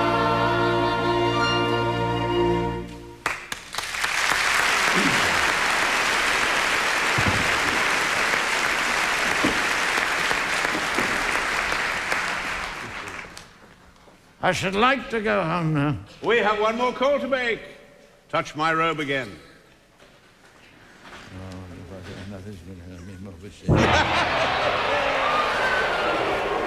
In his nephew's sitting room, there's firelight and candle glow. Happy, smiling children and grown-ups are at the dizzy height of a Christmas party playing blind man's buff. I think Topper can see with that blindfold. He keeps chasing Mary. Well, you can't blame him, can you? Harry, you're outrageous. Why, Mary, it's you. Right. Grown-ups, all stay here. Harry, you top up everyone's drinks. Right. Mary and Topper, you choose the next game. Now come along, children. Follow me. Hot mince pies and milk in the playroom. Hooray! Come on, Scrooge, don't be afraid. I'm guest of honor, remember? Christmas! Ladies and gentlemen, will you please honor me with your undivided attention? That famous moment has arrived that I know you all look forward to in this house every Christmas Eve, when I ask you to drink to the good health and long life of my celebrated uncle, Ebenezer Scrooge. Did you hear that? I may have misjudged the boy after all. Harry, I visited you every Christmas for the past 5 years, and to this day I cannot understand this extraordinary ritual of drinking to the health of your Uncle Ebenezer. Everyone knows he's the most miserable old skinflint that ever walked God's earth. Who's he? Oh, just a friend. My dear Topper, it's very simple. He is indeed the most despicable old miser. Worse than you could ever possibly imagine. You're enjoying this, aren't you? Believe it or not, he likes you. But I look at it this way. If I can wish a Merry Christmas to him, who is beyond dispute the most obnoxious and parsimonious of all living creatures, then I know in my heart I'm truly a man of goodwill. You're a rascal. Now that I'll drink to. I don't like you at all. Wait, there's more. And besides, I like old Scrooge. What did I tell you? No, I truly do. And God knows I have little enough reason to do so after the way he treated our family. But I can't help feeling that hidden somewhere inside that loathsome old carcass of his is a different man fighting to get out. Careful, Harry. He could be even worse than the one you already know. God forbid, Topper. Anyway, that's the reason I invite him to come here every Christmas, in the forlorn hope that one day he might just drop by and pick up enough goodwill to raise his clerk's wages by 5 shillings a week. Absolutely. And God knows it's high time he did. Here, here. You're very free with other people's money, aren't you? All right, Harry, now that's enough. I refuse to have my Christmas haunted by your silly old Uncle Ebenezer. If you only knew, my dear Scrooge. All right, what shall we play? Murder! Postman's knock. I know.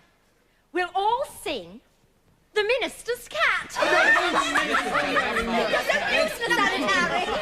As for you, nephew, if you were in my will, which or not, I would disinherit you.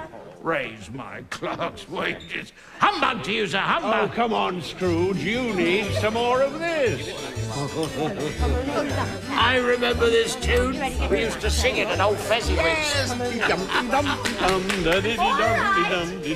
I'll conduct. Now remember, one line each.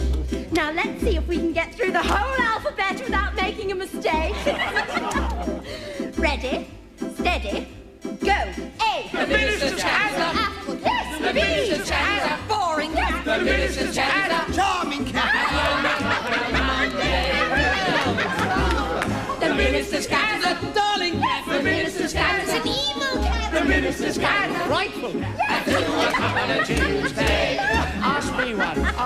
The minister's cat is a grumpy cat. Yes, the minister's cat is a hungry cat. The minister's cat is an idiot cat. On a Wednesday. Ask me one. The minister's cat is a jealous cat. The minister's cat is a kindly cat. The minister's cat is a lonely cat. The minister's cat is a... I do. M. Say Mary. You've got 3 seconds. Say Mary. Say Mary. Say Mary.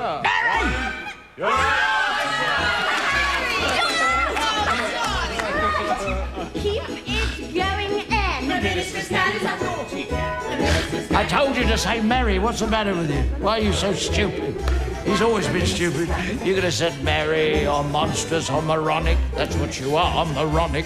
I got it. Moronic. The minister's cat is a silky cat. The minister's cat is a shiny cat. The minister's cat is a useless cat. 7 o'clock on a Sunday. The minister's cat is a vicious.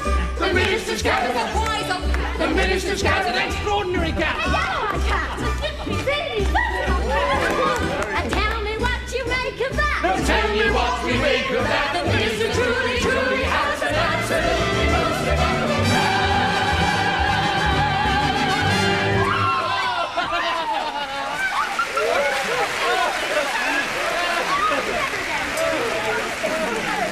That was wonderful. Absolutely marvellous. My word. That is such a fun game. I can't believe how stupid you are. Harry, it's late. Lovely evening. We must be going. Well, it's Christmas in the morning. Oh, going so soon. What a pity. But it was a wonderful evening, wasn't it? I like that minister's cat thing. I thought I was rather good at it, didn't you? Good night! Good night! Thank you so much for coming. I can honestly say I haven't enjoyed a Christmas so much since I was a young apprentice at old Fezziwig's all those years ago.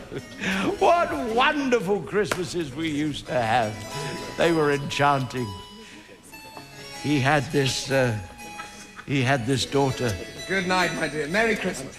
Topper! I shall try to get Uncle Ebenezer here for you next year. Ooh, don't bother. I don't like you at all. Good night, Mary. Good night, everybody. Merry Christmas.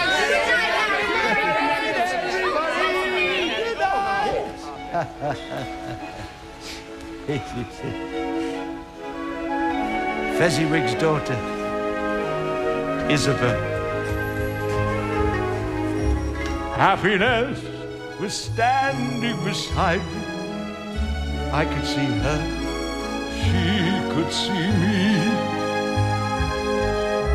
Happiness can be something you're too blind to see. Isabel. Scrooge. Isabel. My time grows short. I must leave you now. Oh, but we've still got so much to talk Well, about, there's- haven't we?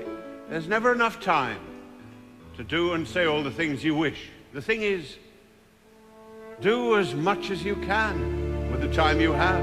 Let's have one more Remember, drink. Scrooge, Just one. time is short. And suddenly you're not there anymore. Oh, no, don't go. Don't leave me. Where are you? Why is it so dark?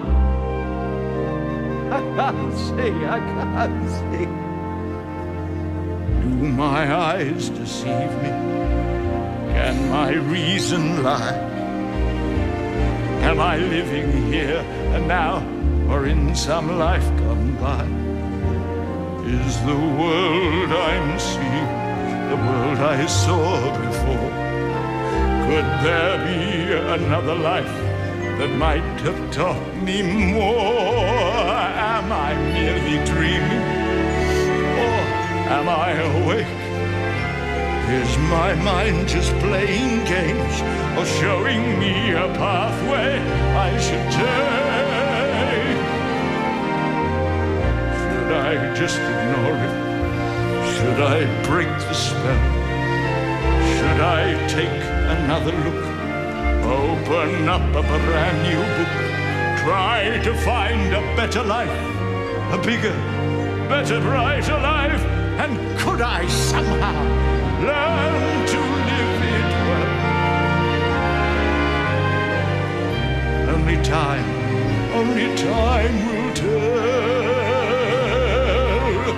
Can I find a better life and learn to live it well? I can't see. Where have you?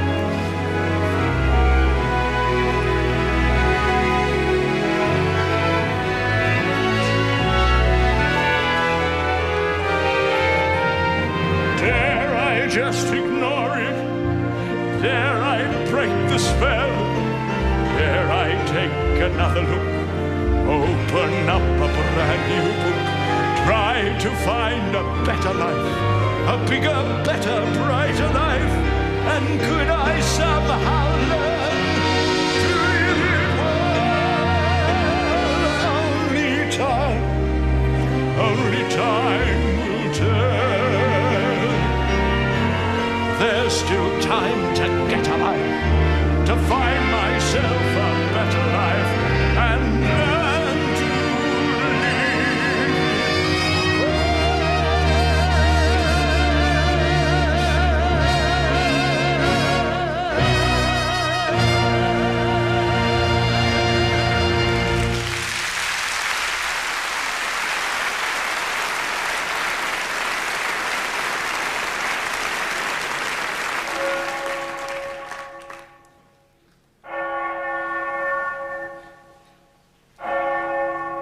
Three o'clock.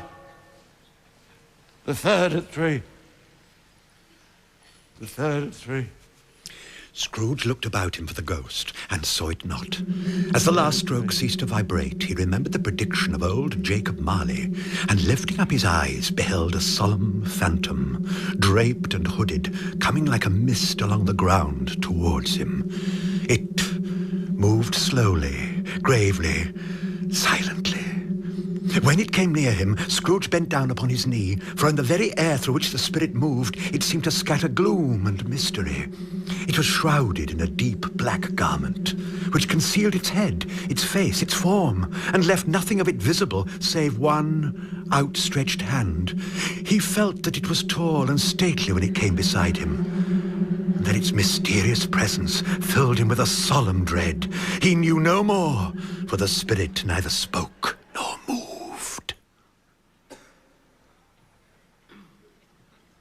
Are you the ghost of Christmas yet to come? And are you to show me shadows of the things that will happen in the life before us? Is that so, Spirit? Oh, ghost of the future, I fear you more than any other phantom I have seen. But as I know your purpose is to do me good, and as I long to be a man other than what I was, I am prepared to bear you company.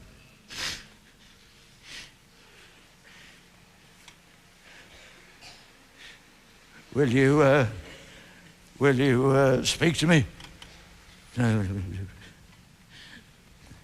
The night is waning fast, and I know this time is precious to me. Lead on, Spirit. Lead on.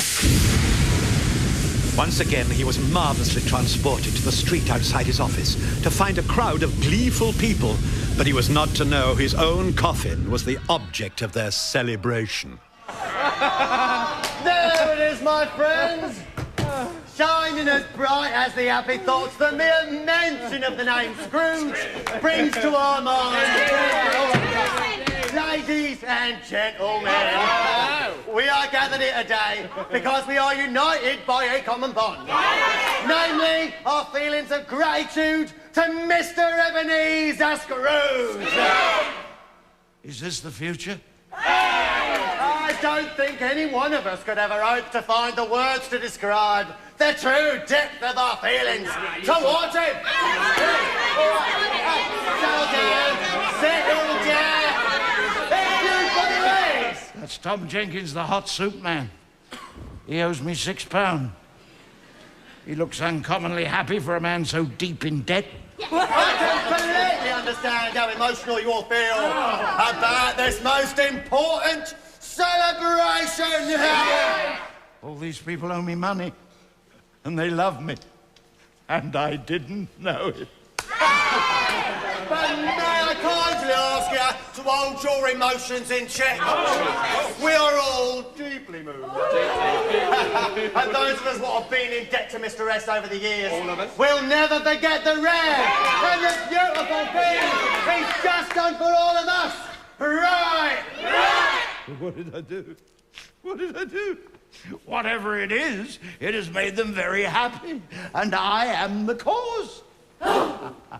My friends, I thank you from the bottom of my heart. I will remember this moment till the day I die.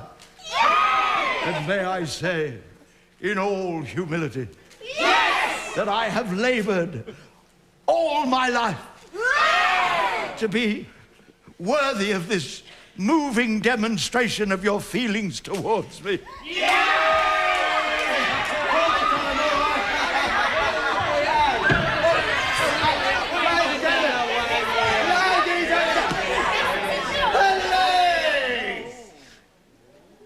Thank you.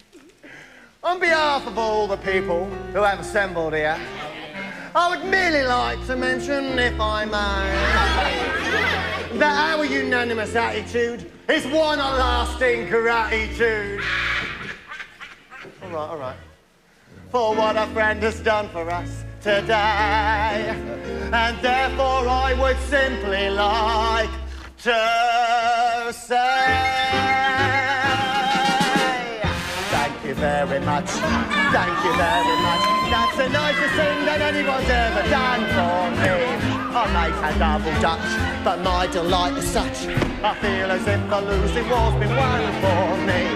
And if I had a flag, I'd hang my flag out to add a sort of final victory touch. But since I left me flag, I must simply have to say thank you very, very, very much. Thank you very, very, very much. Thank you very much. Thank you very much. That's the nicest thing that anyone's ever done for me.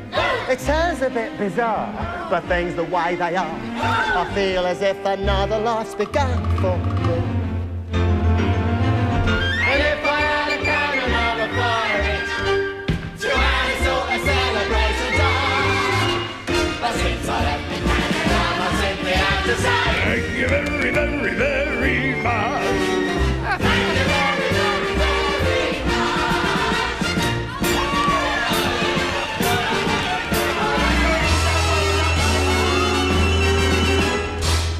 Thank you very much. That's the nicest thing that anyone's ever done for me. It isn't every day. We're all the funds away. I never thought the future would be done for me.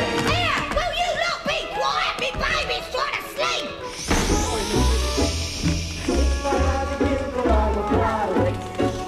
To add a sort of action for the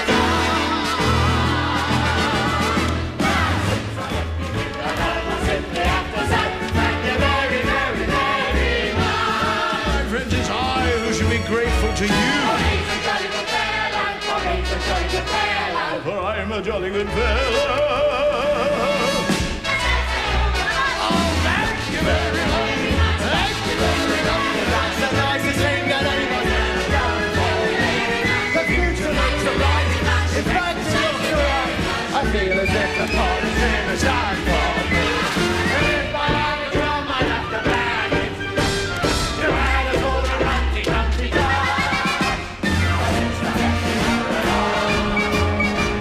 I'll simply have to say thank you very, very, very much. Thank you very, very, very much.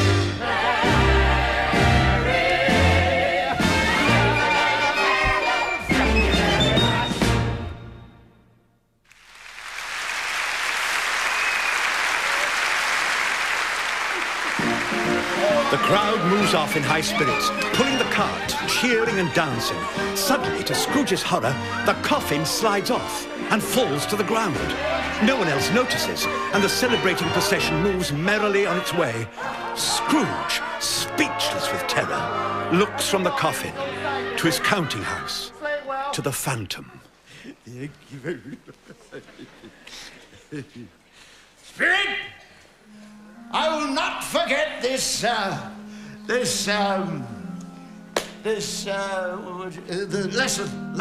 I won't forget this lesson. Can I go now? Trust me, I'll go now. Thank you very much. Thank you.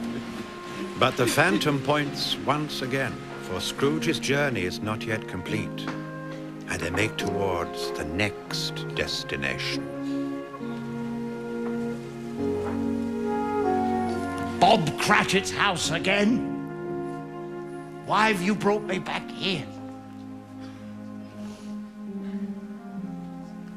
The colour hurts me eyes. I mustn't show weak eyes to your father when he gets home. It must be near his time. Past it. But I think he's walked a little slow these last few evenings. I've known him walk very fast indeed, with Tiny Tim on his shoulder. So have I. Often. But he was light to carry. And his father loved him so. It was no trouble. No trouble.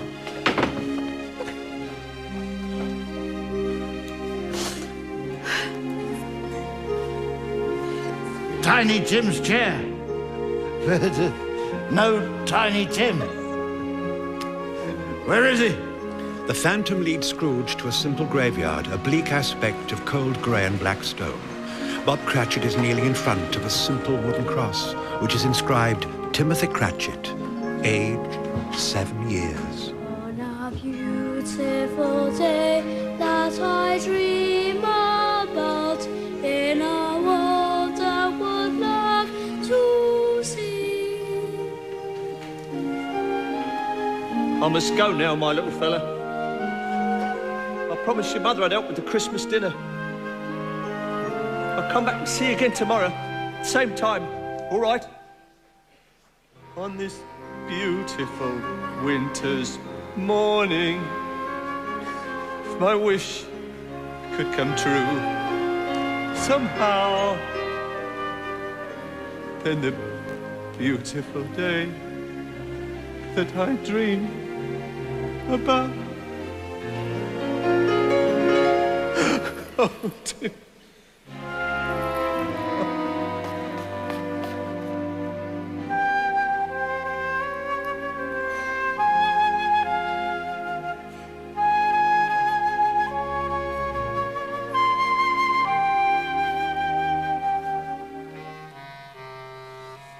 Spirit, you've shown me a Christmas yet to come that mingles great happiness and great sadness. Tell me, are these shadows of things that will be? Or are they the shadows of things that may be only? There amongst the graves, the spirit points down to one. Scrooge advances towards it, trembling, and reads upon the stone of the neglected grave, Ebenezer Scrooge. His face fills with terror, and he turns back in horror to the phantom who points from Scrooge to the grave, and then moves slowly towards him. Scrooge reels away from the phantom, and as he does so, the gravestone yawns open to reveal the very door to hell. Spirit, if you are indeed here to show me the error of my past ways, then say so. So that I may, by my good deeds, sponge away the writing on that dreaded stone. Ebenezer Scrooge, we've been expecting you. You're early. Not that it matters in eternity.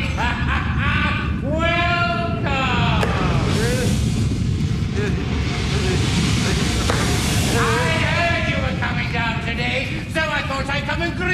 show you to your quarters. Nobody else wanted to. That's very civil of you, Marley. I am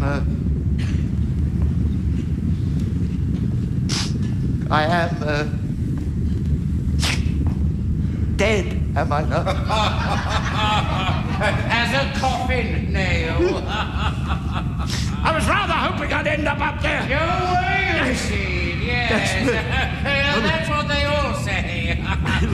You may find your office rather cramped, but not, I trust, unfamiliar. Office? Your activities in life were so pleasing to Lucifer that he has appointed you to be his personal clerk.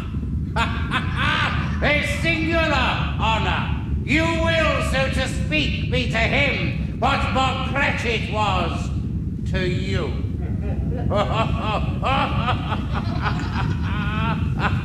That's not fair. That's not fair. That's what Diabolical. Yes, I know. I must confess I find it not altogether unamusing. Here we are, your office.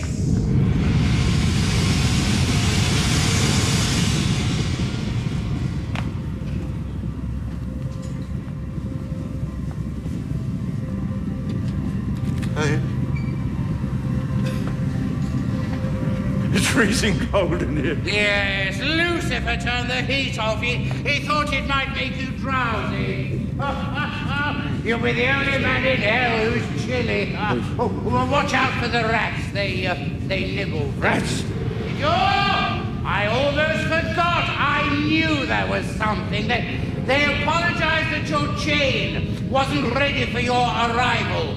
But it was so big, they had to take on extra little devils at the foundry to finish it. Ah, here it is now. My word, it's bigger than I thought it would be. Makes mine look like a watch chain. I can't wear that. I won't be able to move. Jacob, don't let them do this to me. It is quite a chain, isn't it? Jacob, please don't let me. Spirit, help me, I pray you. I'm not the man I was. I swear to you, I will keep the spirit of Christmas in my heart. And every day of the year, only spare me, that I may prove it to you. A Merry Christmas, Ebenezer Scrooge!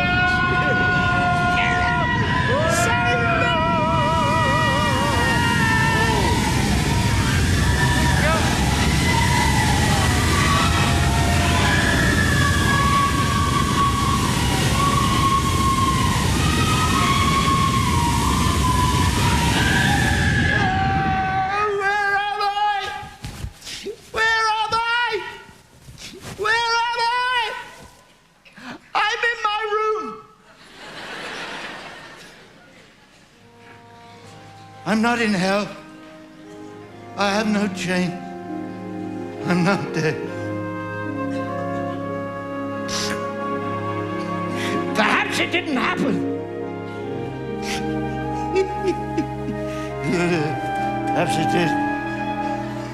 But I'm alive. I'm alive. And I have a chance to start again. And I will not be the man I was. I'll begin again. I will build my life. I'll live to know that I've fulfilled my life. I'll begin today.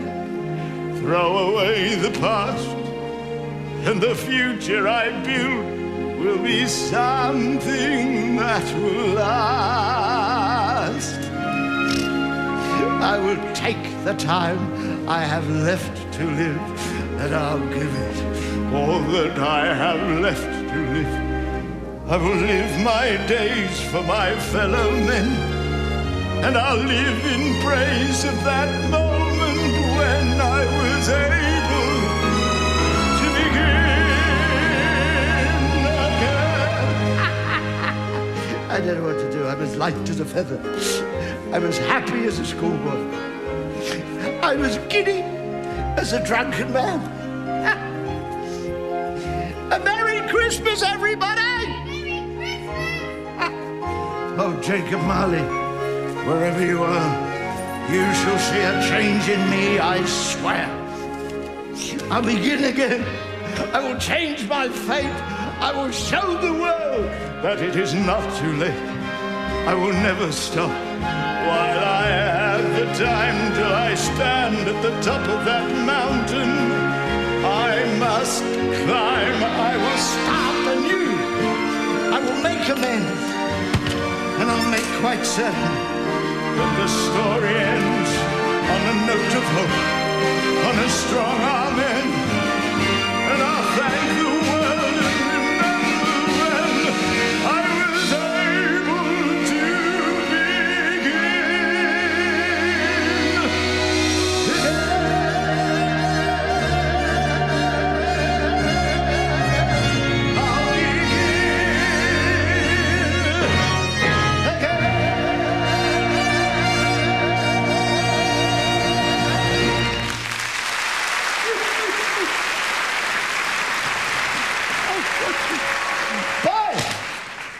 is it? Today? Why, Christmas Day, of course. Christmas Day? I haven't missed it. Do you know the butcher shop in the next street but one? I should hope so. I should hope so. What an intelligent boy. What a remarkable boy. Do you happen to know whether the prize turkey in the window has been sold yet? Not the big one, the enormous one. You mean the one as big as me? What a delightful boy. So witty. It's a pleasure to do business with you. Yes, that's the one. It's still there. I want you to buy it for me. What's that? Here's 2 sovereigns. Go to the butcher's, tell him to open his shop. You be standing there in 5 minutes with that turkey in your arms, and I'll give you a shilling. I'll give you 2 shillings. I'll give you half a crown. Go on, run, run, run! What a lovely boy. I think I'm going to like children. Mr. Scrooge? Good morning, Pringle! Good morning. Mrs. Pringle. A Merry Christmas, Pringle. Merry Christmas, Mr. I Scrooge. want toys, lots of toys for all my young friends on this magic day. Toys, Mr. Yes, Scrooge? toys. Don't stand there, man. Make a list. A list, yes. I'll have the dolly in the corner, the little dolls, and the pop-up, and the roundabout, and the swings, and the soldiers, and the kites, and I'll have some bows. I'll take the whole lot. How much will that be? How much, Mr. Scrooge? Where? Never mind. You take the lot. Here's some syrup. You take. I'll need the help of several children to carry the toys. Each will have half a crown. Yes, Mr. Scrooge. That's what I call a turkey. It's twice the size of Tiny Tim. Well done, dear boy. A Merry Christmas, dear Pringle. Merry Christmas, Mr. Scrooge. That is old Mr. Scrooge, isn't it? Well, yes. Oh, Mr. Scrooge! Yes. What has happened? What has happened, my dear Bissy? It's very simple. I've discovered that I like life. Life likes me. Life and I fairly fully agree. Life is fine. Life is good, especially mine, which is just as it should be.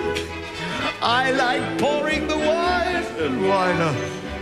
Life's a pleasure that I deny not. Mr. Hearty, Mr. Jolly Good, a Merry Christmas to you, gentlemen. Merry Christmas, Mr. Scrooge. Come to my office on Monday, and I'll give you 100 guineas for your most worthy cause. And the same every year. But, Mr. Scrooge, why? Why? For a jolly good reason, Mr. Jolly Good. Ask them, they'll tell you. Excuse me, Pringle, hold that.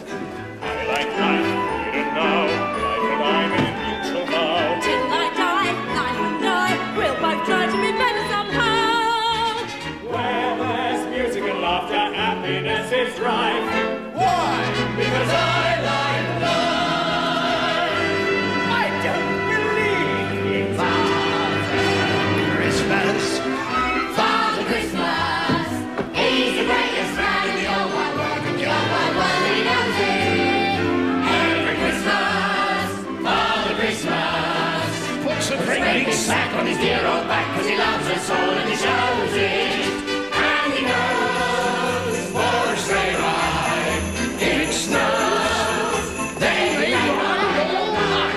But that's all right. In the morning, Christmas morning, you can lift your eyes and be surprised, that you'll see there's a gift from Father.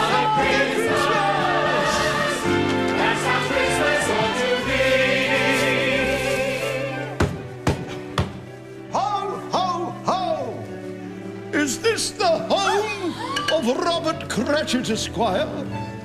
A Merry Christmas to you, sir, from Santa Claus himself. Forgive me, sir, but I think you've got the wrong people. Nonsense. Haven't been to the wrong people in 1,000 years. You can forget that scraggly little goose of yours, Mrs. Cratchit. You can use it as stuffing for this. Oh, thank you, sir. How did you know about Come on, the goose? children, it's your turn now. What have we got here? This is for you, my dear. Thank you. And this is for you, my dear. Oh, thank you, sir. And this lovely dolly is for you, my dear. It's the dolly in the cone. And this is for you, young man. Thank you, sir. And this is for you, Bob Cratchit, you good lady. Thank you, sir. Well, as you can imagine, tonight is the most important night of my life, and I have so many places to go to. So little time. Ho, ho, ho.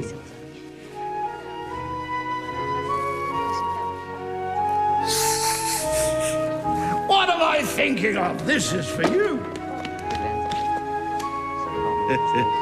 Take the top. That's it. What do you think of that? You didn't steal it, did you? A Merry Christmas, Tiny Tim.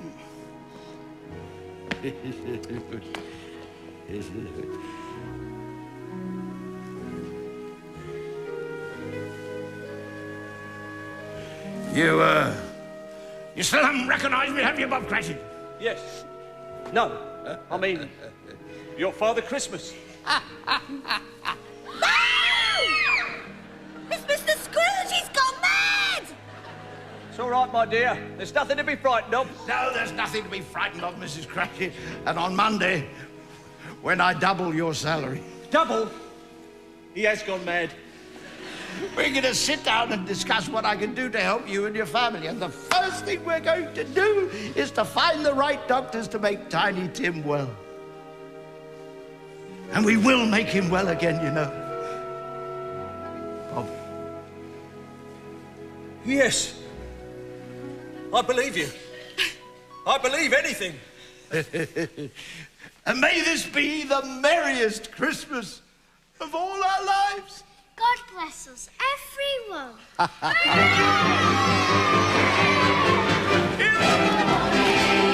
Christmas morning, you can lift your eyes. Surprise, angel sings in the morning Christmas. The morning Christmas. That's how Christmas ought to be. Tom Jenkins.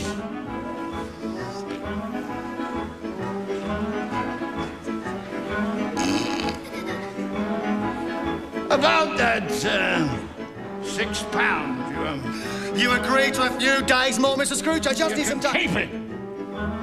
It's my Christmas present to you.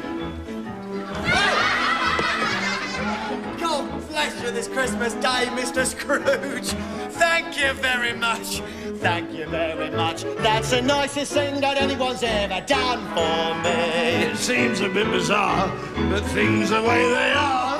It looks as if that goes for all of you who owe me money. From now on, you can keep it. From this day forth, all my debts are forgiven.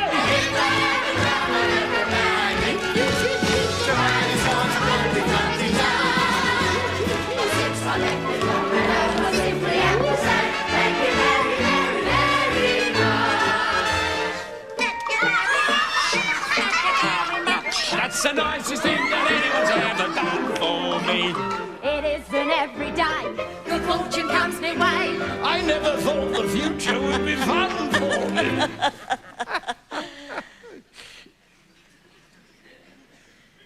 Uncle Ebenezer? Is it you? Yes. A Merry Christmas, dear boy. And to your charming bride. We were just on our way to your house for some gifts. A Pringle. This is from an old fool who desperately regrets all the Christmases past that we might have shared together. And this is for you, my dear. A sort of belated wedding gift. Ebenezer. Thank you. Oh, Christmas lunch is sharp at 3. May we expect you? oh yes, I'll be there. Christmas lunch. My word, you're a pretty woman. You remind me of somebody I used to know. Why don't you come with us? We're giving away gifts. Such a nice thing to do. I love Christmas. I love people. I love children. I love everybody. Happiness is a new friend. One I truly recommend. Happiness you will soon see. Makes us all a family. Now I see that happiness is wherever loved ones it to be. Scrooge was better than his word. He did it all, and infinitely more. And to Tiny Tim, who did not die, he was a second father. He became as good a friend, as good a master, and as good a man as the good old city knew, or any other good old city, town, or borough in the good old world. Some people laughed to see the alteration in him, but he let them laugh. And little heeded them, for he was wise enough to know that nothing ever happened on this globe for good, at which some people did not have their fill of laughter in the outset. His own heart laughed, and that was quite good enough for him. Thank you very much. Thank you very much. That's the nicest thing that anyone's ever done for me. I guess I'm now a dash. A man who had his nuts. I feel as if the losing was begun for me. And if I had a man or any fire, the man is all the kind of things he does. But since I let me flag it out, I simply have to say, thank you very much. Thank you very much. Thank you very much. Thank you very, very, very much. Thank you very, very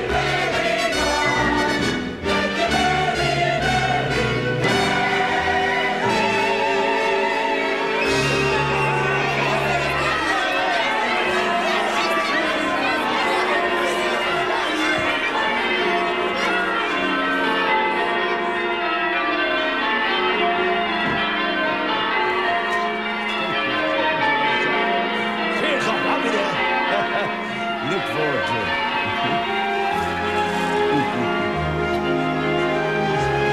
Merry Christmas, everybody. Merry Christmas. I've got to go now. I'm spending Christmas with my family.